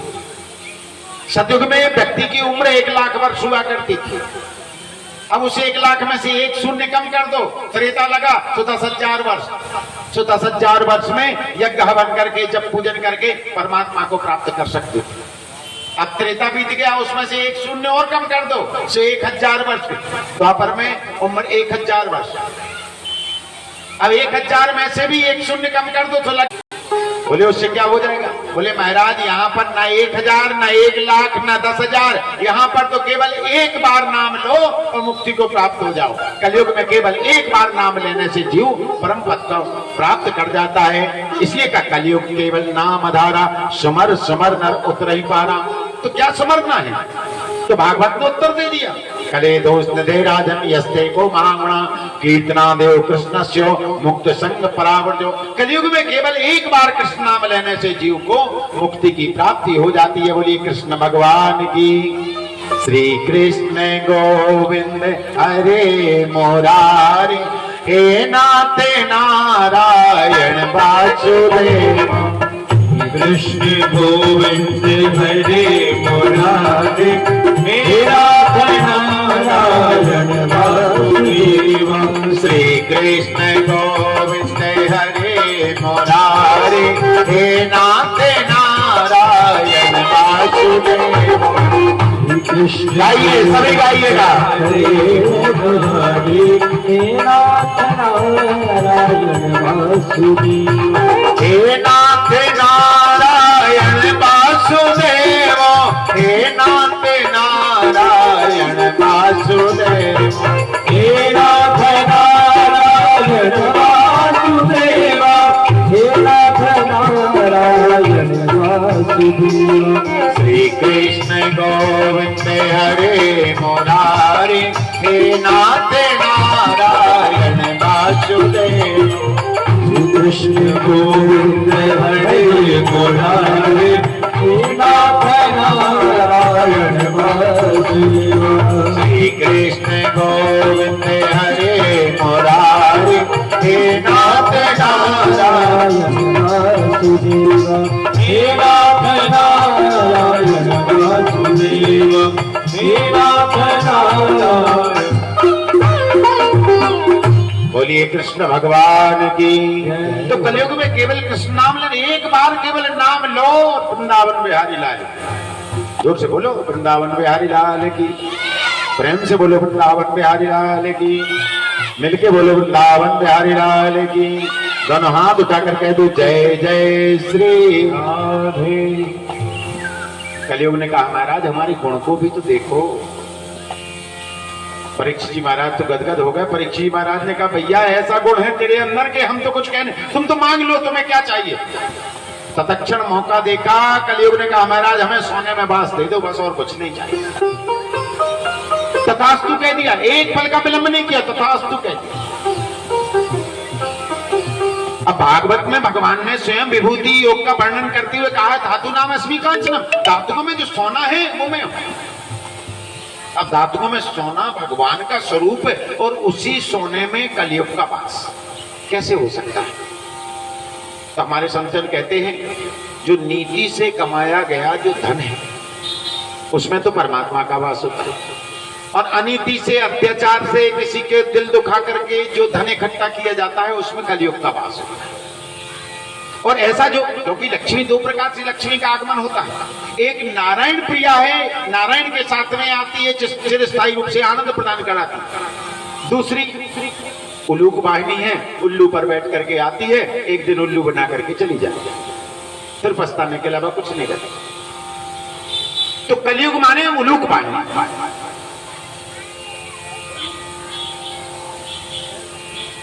तो हमारे संतजन कहते हैं कि तुम ही निवेदित भोजन करही, प्रभु प्रसाद सिर भूषण धरही।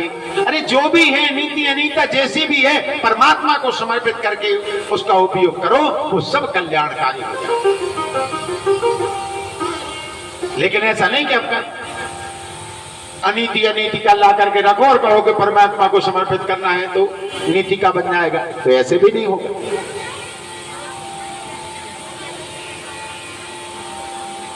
परीक्षित जी महाराज ने कलयुग को स्वर्ण में बांस दिया,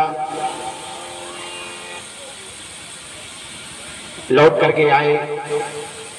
एक दिन बैठे बैठे विचार कर रहे, बहुत दिन हो गया राज खजाने को नहीं देखा, चलो जरा खजाने में चलते। खजाने में प्रवेश किया, एक स्वर्ण मंडित मुकुट दिखाई दे गया जिसमें हीरे मोती जवाहरात मड़े हुए हैं। जैसे उस मुकुट के ऊपर दृष्टि पड़ी, परीक्षित जी महाराज ने देखा कितना सुंदर मुकुट है। उस मुकुट को तुरंत उठाया, सिर का भूषण बना। अपने सिर के ऊपर धारण किया। मन में तुरंत दूषित विचार जागृत हो। बहुत दिन हो गए शिकार खेलने को नहीं, चलो शिकार खेलने में चलो। और हमारे संतन ऐसी कथा सुनाती है कि ये जो मुकुट रखा हुआ था, ये जरासंध का जीता हुआ मुकुट था। अनिति अत्याचार का मुकुट था। जैसे ही धारण किया, तुरंत मन में अनैतिक विचार आने लगे।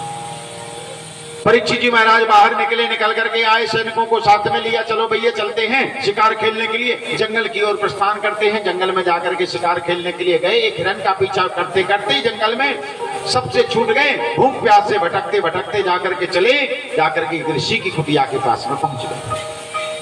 भूख प्यास से व्याकुल हो गए। ऋषि की कुटिया में जाकर के आवाज लगाए, अरे कोई है, मैं भूखा हूं, मेरे को भोजन कराओ, मैं प्यासा हूं, मेरे को जल पिलाओ। लेकिन कोई प्रत्युत्तर नहीं मिला। झांक करके देखा,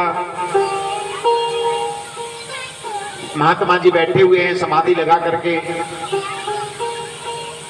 अरे ये राजा की सेवा ना करनी पड़ जाए, राजा को भोजन ना कराना पड़े, राजा को जल ना पिलाना पड़े, इसलिए ये छद्म बना करके बैठा हुआ है। तुरंत जाकर के वहां पर मरा हुआ सर्प पड़ा था, ले जाकर के बाण की नोक से उठाया, ले जाकर के शमीक मुनि के गले में वो सर्प डाला। जैसे ही सर्प डाला, सारा दृश्य एक गौर नाम का सेवक देख रहा था। जैसे ही गौर नाम के सेवक ने देखा, तुरंत दौड़ा दौड़ा गया जहां पर शमीक मुनि का बेटा श्रृंगी खेल रहा था। श्रृंगी को जाकर कहा, बेटा तुम यहाँ पर खेल रहे हो, यहाँ पर क्रीड़ा कर रहे हो, वहां पर तुम्हारे पिता के गले में एक राजा ने आकर के मरा हुआ सर्प डाला। इतना क्रोध आया उस बालक को, इतना क्रोध आया, तुरंत कोष की नदी का जल अंजलि में लिया, लेकर के संकल्प कर दिया, जिस राजा ने मेरे बेटे के गले में, मेरे पिता के गले में ये मरा हुआ सर्प डाला है, वही सर्प आज से 7वें दिन तक्षक नाग बन करके इसकी मृत्यु का कारण। जल छोड़ दिया, लौट करके आए, आकर के पिता के गले में मरा हुआ सर्प देखा, रुदन करने लगते हैं। तुरंत गोद में बैठ करके रोने लगे। जैसे ही रोने की आवाज सुनी, समाधि टूटी। तुरंत जाकर के बेटे को बिठाया, पूछ लिया, बेटा क्या बात है, किसी ब्राह्मण का अपराध हो गया? ना। तो बात क्या है? गौर नाम के सेवक ने सारा प्रसंग सुना दिया। कैसे शमीक मुनि ने, श्रृंगी महाराज ने राजा परीक्षित को 7 दिन में तक्षक नागे काटने का श्राप दिया।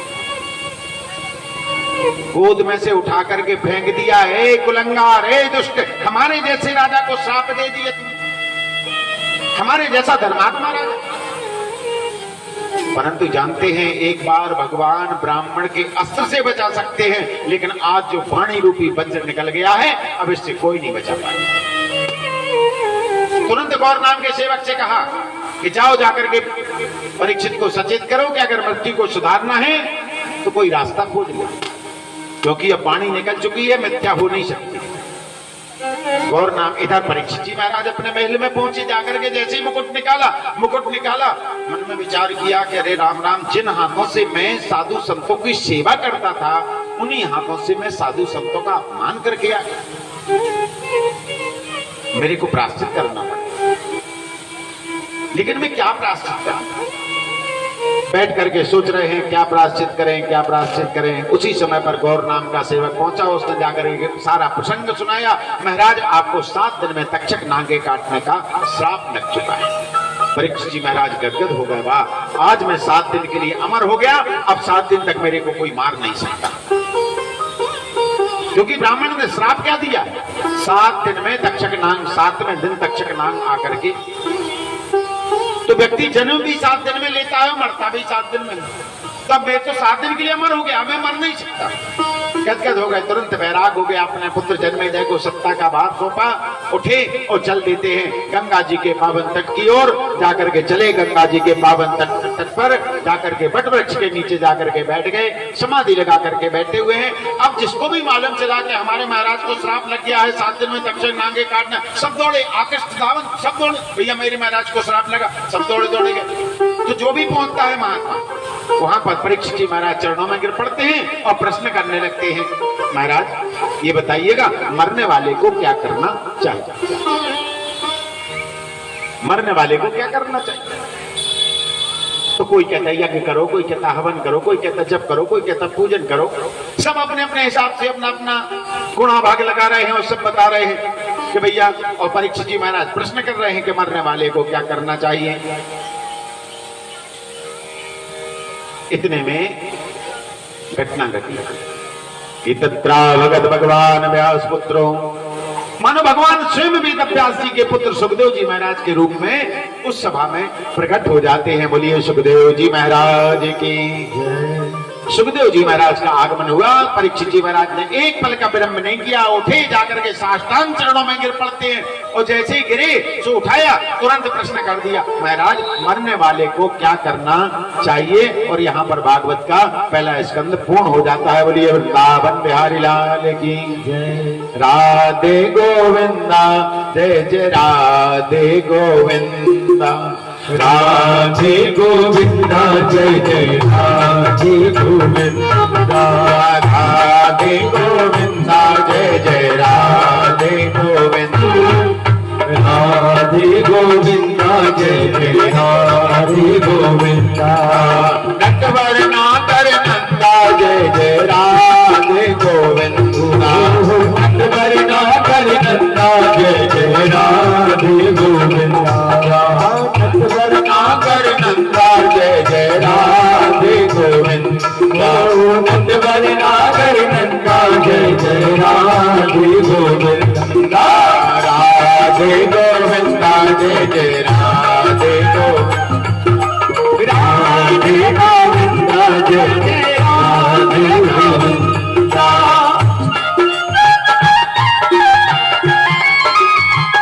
बड़े प्रेम से श्री राधे।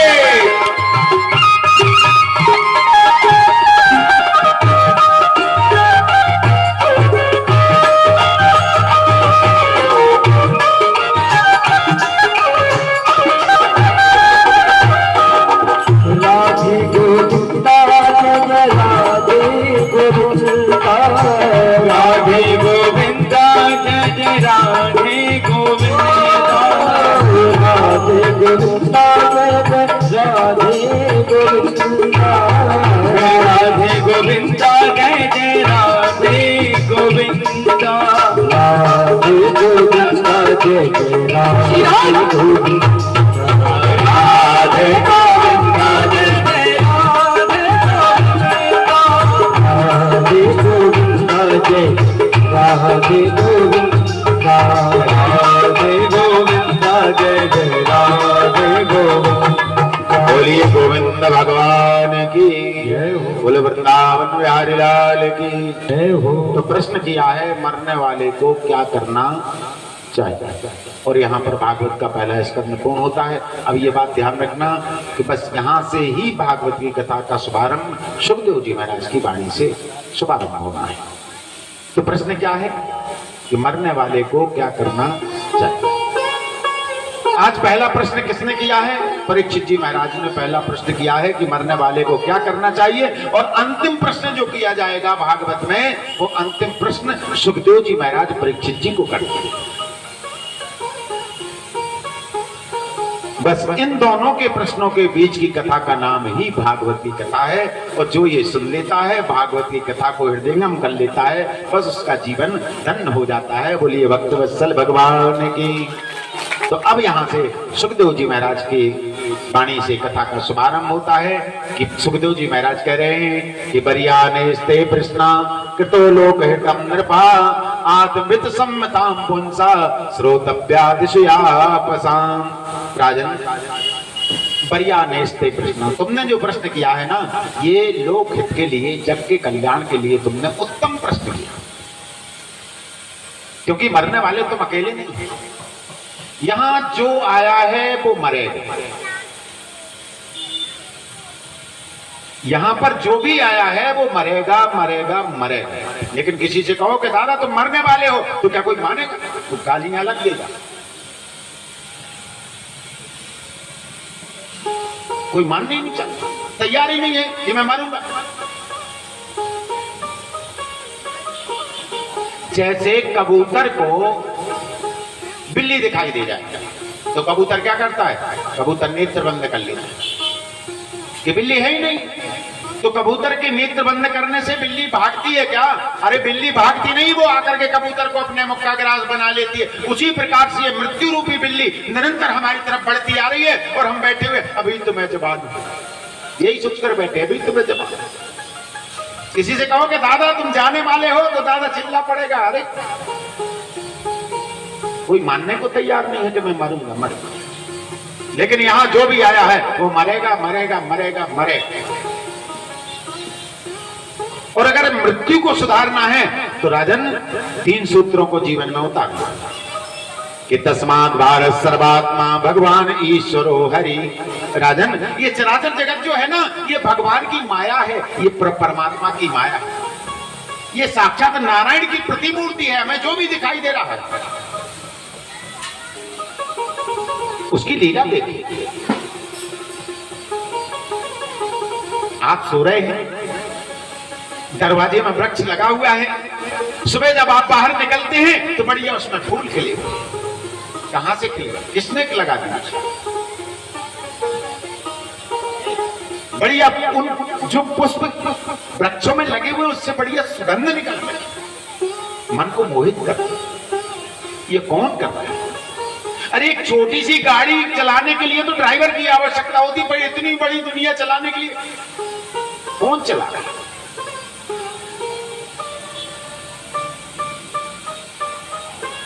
तो कौन है? इस दुनिया में सुंदर सुंदर फूल खिलाने वाला, इस दुनिया में सुंदर सुंदर फूल खिलाने वाला, तरह तरह की कठपुतली को नाच नचाने वाला, तरह तरह की कठपुतली को नाच नचाने वाला। बोलो कौन है? बोलो कौन है?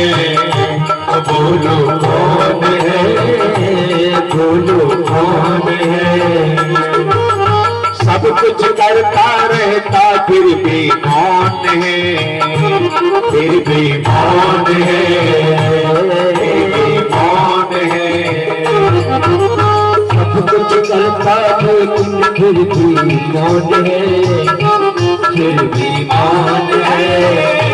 बोलो कौन है? एक महीने बिजली का बिल नहीं भरो, बिजली वाला आएगा कट करके चला जाएगा, अंधेरे में बैठना पड़ेगा। और इधर भोर होती है, इतना बड़ा बल्ब जल जाता है, सारा जगत प्रकाशमय हो जाता है। कभी आकर के कहा कि बिल भर देना जाता है। एक दिन नगर पालिका में जाकर के 1 महीने पानी का बिल नहीं भरो, आएगा नल काट जाएगा, फिर अपनी गगरी लेकर के इधर उधर हैंडपंप पे घूमते रहेंगे। इतनी बड़ी बड़ी नदियां भर के रख दी, कभी कहा कि आकर के पानी का बिल जमा कर दे? कभी नहीं। कभी कहा टैक्स जमा कर दे? कभी कहता नहीं है, करता है क्या? सब कुछ करता रहता फिर भी बोलेगा नहीं, मौन। तो वो कौन है जिसको हमने देखा नहीं, मिले नहीं, जानते नहीं, लेकिन पहचानते हैं? बस वही परमात्मा। क्या? मिले नहीं, देखा नहीं, जानते नहीं, पहचानते हैं, बस वो परमात्मा। जिसको हम मिले नहीं है, देखा नहीं है, कभी सुना नहीं है, तो फिर कैसे पहचान जाते हैं? तो हमारे ये जो संत महात्मा आते हैं ना, ये बढ़िया बढ़ चढ़ करके खूब गा गा करके सुनाते हैं कि तुम तो गाओ, बस गाओ, कल्याण तो अपने आप हो जाएगा तुम्हारा। बस तुम गाओ तो जो करते रहोगे भजन धीरे धीरे, जो करते रहोगे भजन धीरे धीरे तो मिल जाएगा वो सजन धीरे धीरे, तो मिल जाएगा वो सजन धीरे धीरे।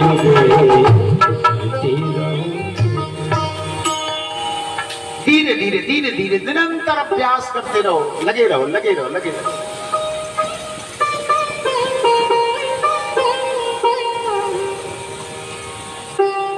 जैसे ये कथा हो रही,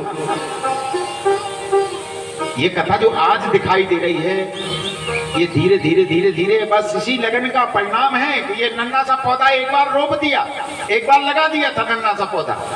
अब जैसे ही महीना आता है पितृपक्ष का अपने आप लगने लगता है, एक कीड़ा निकलता है ठाकुर जी का और वो आकर के कुड़ने लगता है, कथा कब होना है, कथा कब होना है,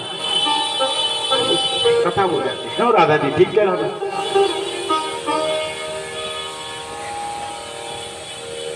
पार्वती जी क्या बात है इस बार, पार्वती तो भोला बाबा कुछ नाराज है क्या जो पार्वती जी मुंह लगा करके बैठ जाती हैं आकर के पीछे? कुछ ना कुछ तो दाल में काला है, नहीं है? अरे दो ही तो नाम है, इधर राधे राधे हो, इधर गौरी शंकर बाजू, भोला पार्वती, बस भोला पार्वती लगे रहो। बोले वृंदावन बिहारी लाल की। एक बार बड़े प्रेम से, हमारो मन राधा श्री राधा श्री राधा, हमारो मन राधा श्री राधा श्री राधा, हमारो मन राधा राधा राधा राधा राधा, हमारो मन राधा राधा राधा राधा, हमारो मन राधा राधा राधा राधा राधा, हमारो मन राधा राधा राधा राधा, राधा श्री राधा परम जन राधा श्री राधा श्री राधा, राधा श्री राधा श्री राधा, राधा श्री राधा श्री राधा, हमारो धन राधा श्री राधा श्री राधा, हमारो धन राधा श्री राधा श्री राधा, जय जय श्री राधे। तो तस्मात् भारत सर्वात्मा भगवान ईश्वर हरि राजन, ये चराचर जगत जो है ये भगवान की प्रतिमूर्ति है। और अगर मृत्यु को सार्थक बनाना है, सफल बनाना है, तो 3 सूत्र जीवन में उतार लो, बस तुम्हारा संसार में रहना मतलब जीना और मरना दोनों सार्थक हो जाए। तो वो 3 सूत्र दिए हैं, कौन कौन से? श्रोतव्यो कीर्तितव्य स्मृतव्यो सदा वयम। राजन, पहला सूत्र दिया है कि श्रोतव्यो, पहले बैठ करके सुनो। अगर जीवन को सार्थक बनाना है, मृत्यु को सुलभ बनाना है, तो बैठ करके केवल सुनो, बोलने को नहीं कहा, तो बोलो, केवल सुनो, वो भी दोनों कान खोल कर। ऐसा नहीं कि इधर से सुनो और उधर से, और जब सुनो तो तुरंत जाकर के अपने साथ में रुई की बोलिए के आना पोहा, और जैसे ही कथा सुन के खड़े हो तो तुरंत रुई की पोहा लगा लो, तो जो गया है वो बाहर नहीं निकले। वरना इधर से पाठ, पीछे से सपाट, इधर से सुनी और इधर से निकल गई। तो पहला सूत्र दिया है श्रोतव्यो, सुनो, बैठ कर। अब कौन सुनाएगा? पड़ोसी से कहो कुछ सुनाओ, तो पड़ोसी क्या सुनाएगा? पड़ोसी सुनाएगा फलाने का ऐसा हो गया, इस बार ऐसा हो गया, दुकान में ऐसा हो गया, नुकसान हो गया, बस इसके अलावा वो कुछ सुना ही नहीं सकता। तो कौन सुनाएगा? तो बाबा जी ने सूत्र दे रखा है, जो नवदा भक्ति में भगवान ने शबरी के लिए जो नवदा भक्ति सुनाई है, उसमें पहला सूत्र दिया है कि प्रथमो भगति संतन करी संगा, प्रथम भगति संतन कर संगा, प्रथम भगति संतन करी संगा, प्रथम भगति संतन कर संगा। पहली भक्ति जो दी है वो संत का सानिध्य दिया है कि पहले संत के पास जाएं, संत के पास बैठें, संत की वाणी से मुखरित होने वाली कथा को सुनें, क्योंकि संत वाणी ही कथा है। दूसरी रति नामक कथा।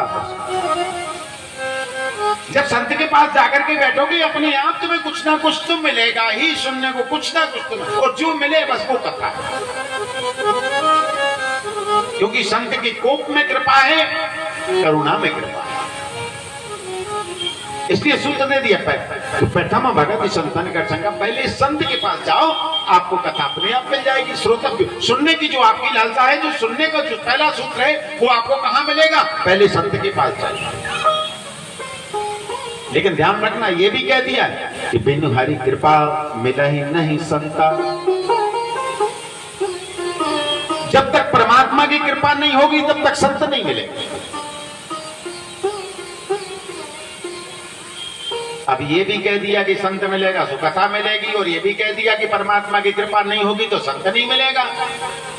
तब जब परमात्मा की कृपा नहीं होगी तो संत नहीं मिलेगा, और संत नहीं मिलेगा तो कथा नहीं मिलेगी, और कथा नहीं मिलेगी तो ये लक्ष्य कैसे पूर्ण होगा कि श्रोतव्य। तो इसके लिए भी एक सूत्र दे दिया है कि अपने हृदय के अंदर के प्रेम को जागृत कर दो। जो प्रेम सोया हुआ है बस उसको जगा दो, और जिस क्षण तुम्हारा प्रेम जागृत हो जाएगा तो प्रेम जब अनंत हो गया, रोम रोम संत हो गया। प्रेम जब अनंत हो गया, रोम रोम संत हो गया। छाई हरियाली समस्त रोम रोम में, छाई हरियाली समस्त रोम रोम में। दिखत सिया राम जो व्यापक है व्योम में, दिखत सिया राम जो व्यापक रोम रोम में। शुष्क ही बसंत हो गया, राम राम संत हो गया। शुष्क ही बसंत हो गया, रोम रोम संत हो गया। प्रेम जब अनंत हो गया, रोम रोम संत हो गया।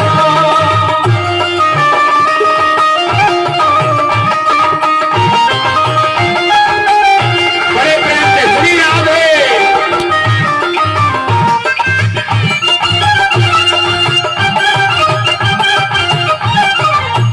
तो कौन सा प्रेम?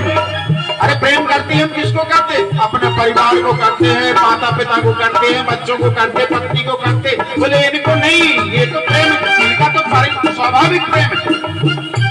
प्रेम जब अनंत, जो भी दिखाई दे रहा है अनंत में, इस परमात्मा इस चक्र में जो भी दिखाई दे रहा, सब प्रेम चाहता है। चाहे जीव हो, चाहे जड़ हो, चाहे हजार हो, सब प्रेम के भूखे। बिना प्रेम के वो खंडहर है।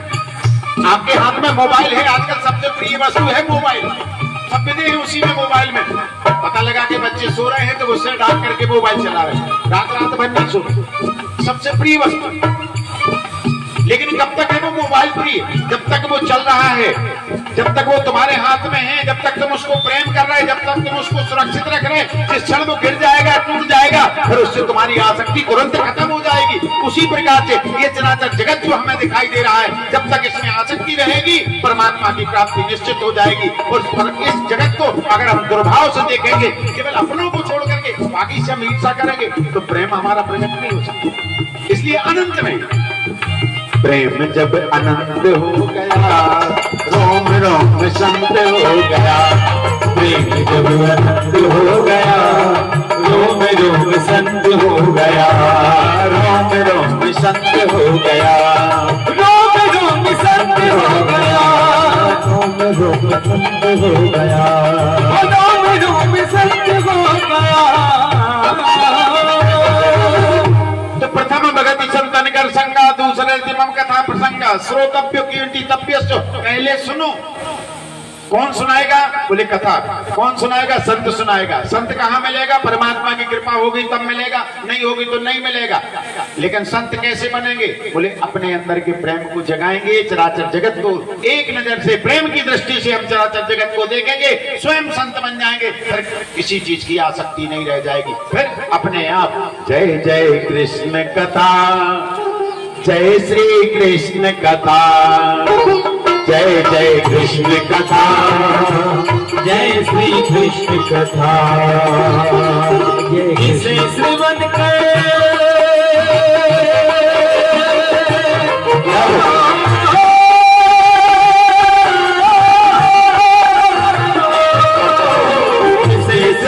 कर मिट जाती है, जिसे श्रवण कर मिट जाती है, जन्म जन्म की व्यथा। जय जय कृष्ण कथा, जय श्री कृष्ण कथा, जय जय कृष्ण कथा, जय श्री कृष्ण।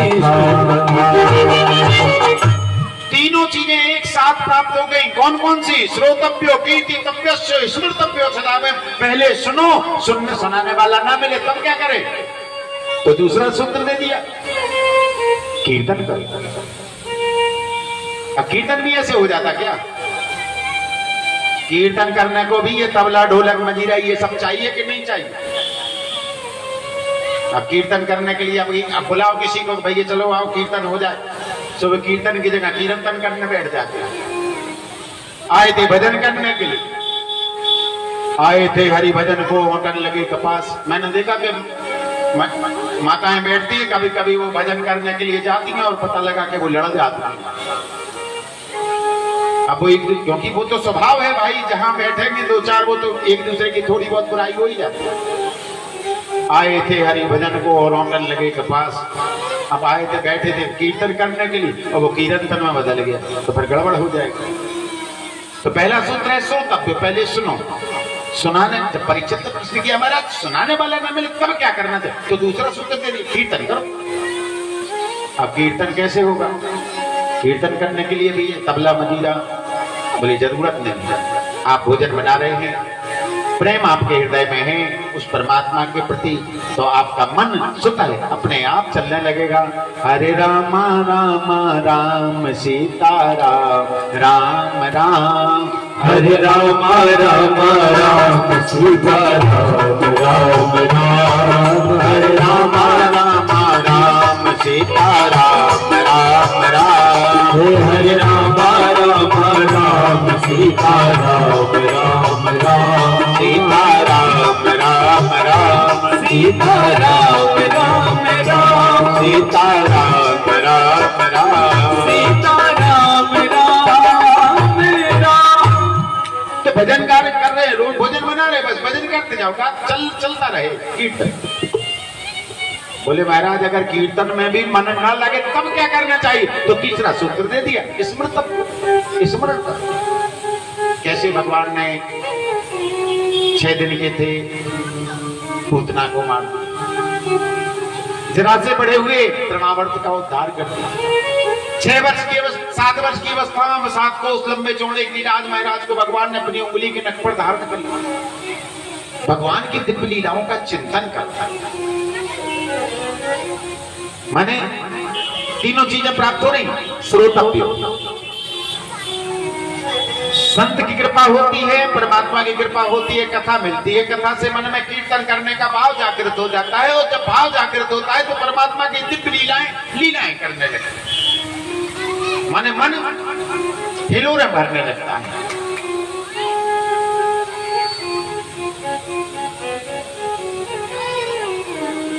परीक्षित ने कहा महाराज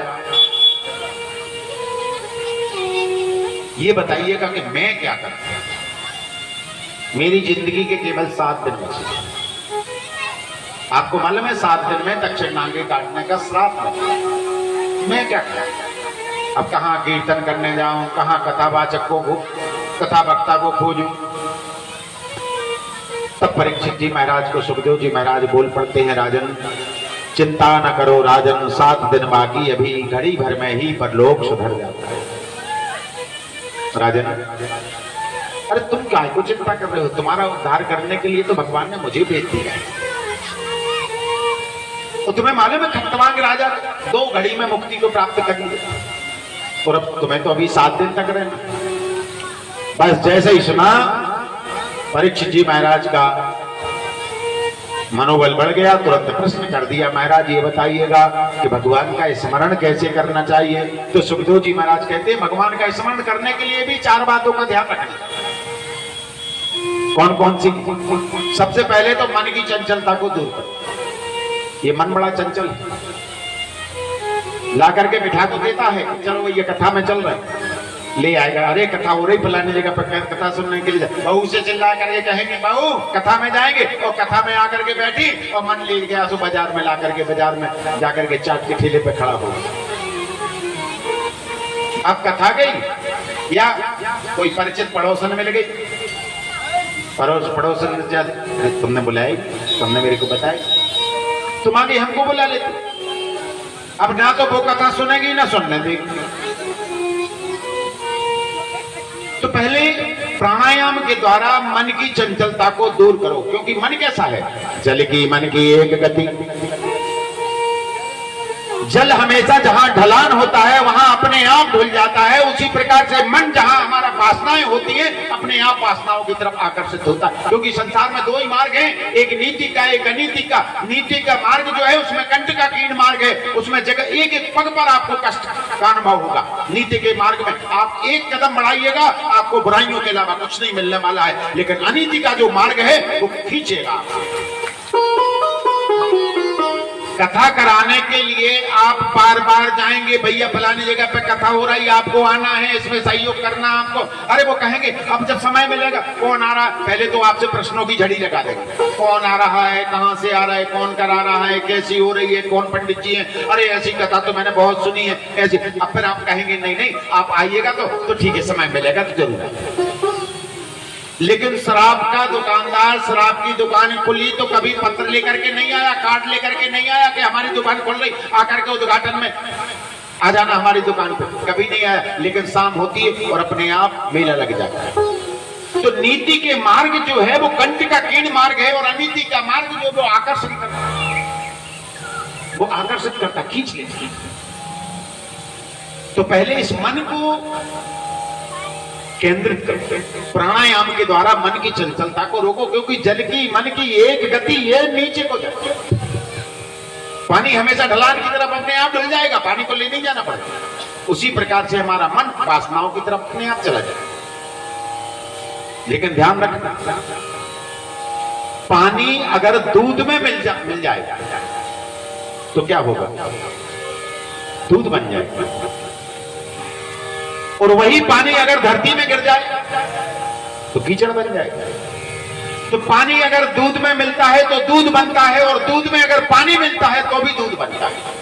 चाहे पानी को दूध में मिला दो, चाहे दूध में पानी मिला दो, बनेगा क्या, दूध बनेगा। उसी प्रकार से हमारा मन चाहे संत चरणों में अगर चला गया तो निश्चय संत बनेगा, चाहे फिर कुछ भी हो जाए इधर से, चाहे ऐसे बने चाहे ऐसे बने, उसको संतता प्राप्त हो जाएगी। लेकिन अगर दुष्टों के संग में चला जाएगा तो वो भी दुष्टता को प्राप्त करता है।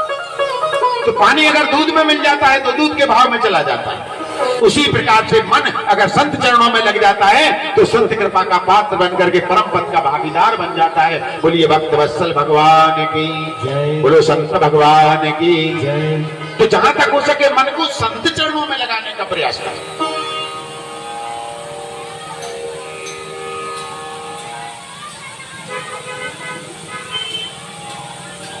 परीक्षित ने कहा, महाराज हमारा मन जब संत चरणों में जाता है तो उससे क्या होगा। सुखदेव जी महाराज कहते हैं, राजन भगवान के स्थूल और सूक्ष्म दर्शन करने का सौभाग्य प्राप्त हो जाता है। महाराज ये भगवान का स्थूल रूप क्या है, ये सूक्ष्म रूप क्या है।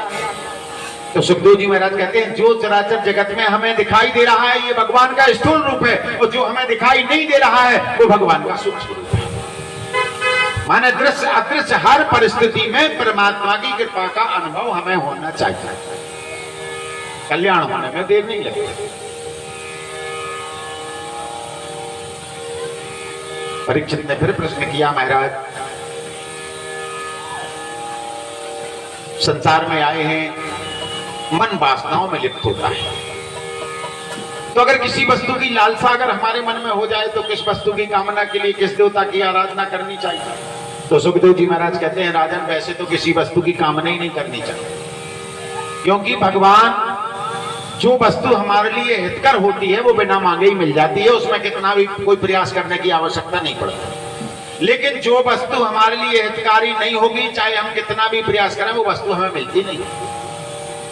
लेकिन फिर भी अगर तुम्हारे मन में लालसा है तो अगर अन्न की कामना है तो माता अदिति की आराधना करो, रूप की कामना है तो गंधर्वों की उपासना करो, राज्य की कामना है तो मनुओं की उपासना करो, विद्या की कामना है तो भगवान भोले बाबा की आराधना करो, दाम्पत्य जीवन को सुखमय बनाना है तो माता पार्वती जी की आराधना। परंतु राजन एक एक वस्तु की कामना के लिए एक ही देवता को कहाँ खोजते थे।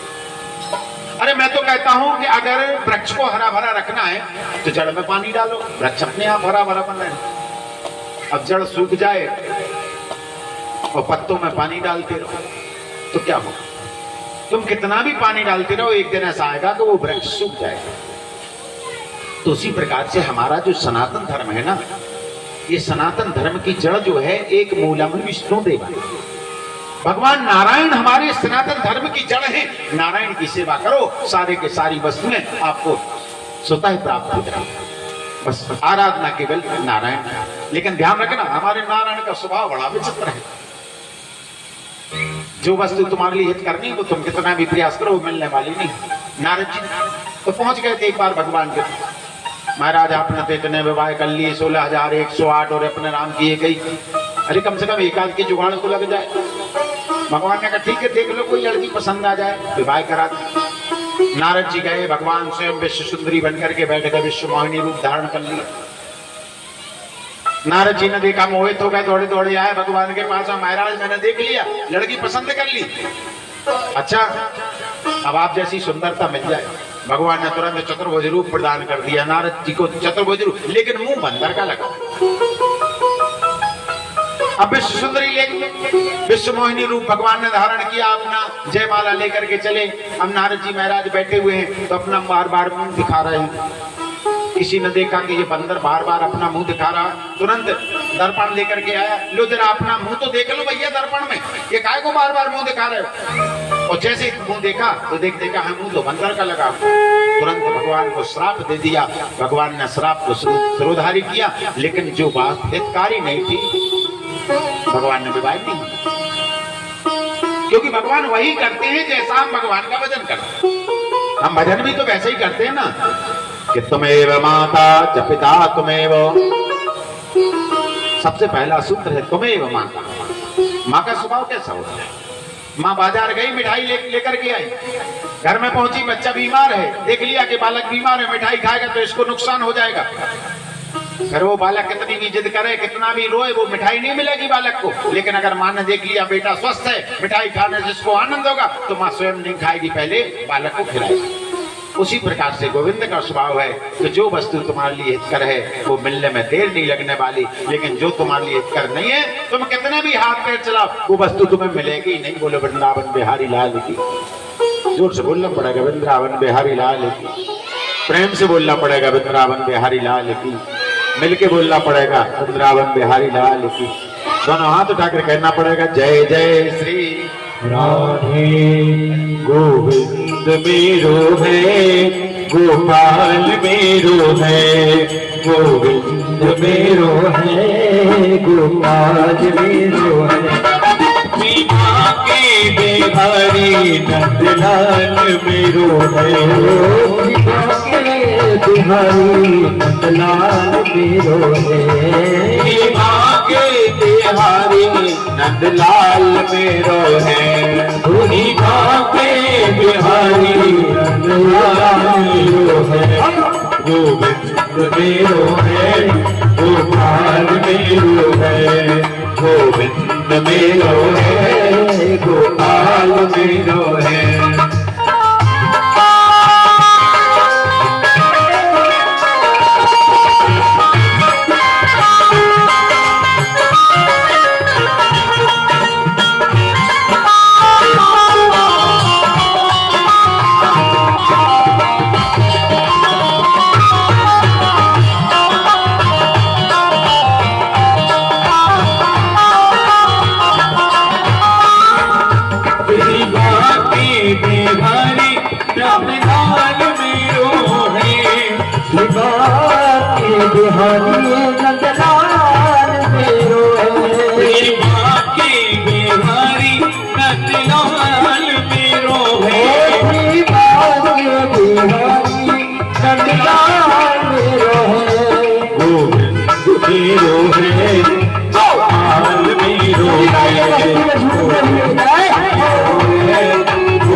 श्री राधा श्री राधा।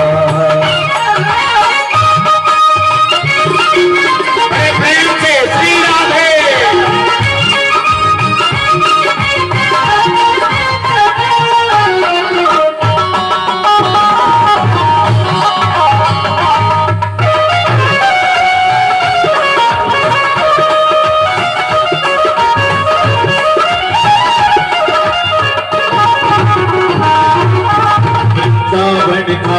कण बोले श्री राधा राधा, श्री राधा राधा, श्री राधा राधा।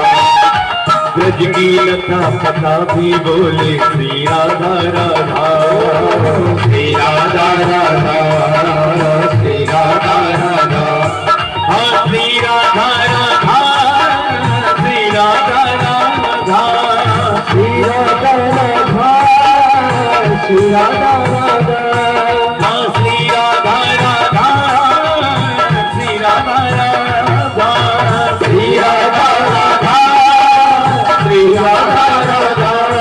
हाँ श्री राधा राधा, श्री राधा राधा, श्री राधा राधा, श्री राधा राधा। हमारो धन राधा श्री राधा श्री राधा, हमारो धन राधा श्री राधा श्री राधा।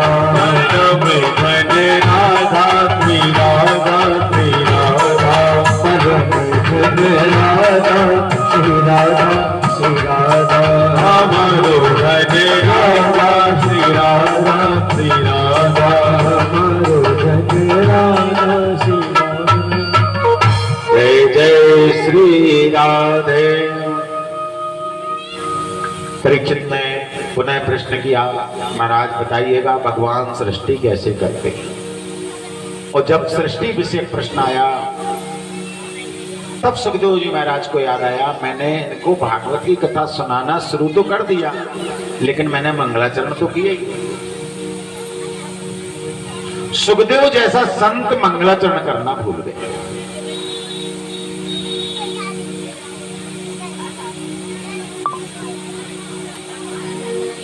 तो सुखदेव जी महाराज मंगलाचरण करना भूले नहीं। परीक्षित ने जैसा प्रश्न किया वैसे ही उत्तर दे दिया। प्रश्न कैसा किया था कि मरने वाले को क्या करना चाहिए। तो डॉक्टर का धर्म क्या होता है, अस्पताल में कोई रोगी पहुंच जाए, अब वो बिल्कुल मरने ही वाला है, तो डॉक्टर का धर्म है कि लिखा पढ़ी बाद में हो जाएगी, पहले इसको प्राथमिक उपचार मिल जाए जिसमें थोड़ी सी उसमें जान आ जाए। तो पहले बॉटल वगैरह सब लगा दिया, इंजेक्शन वगैरह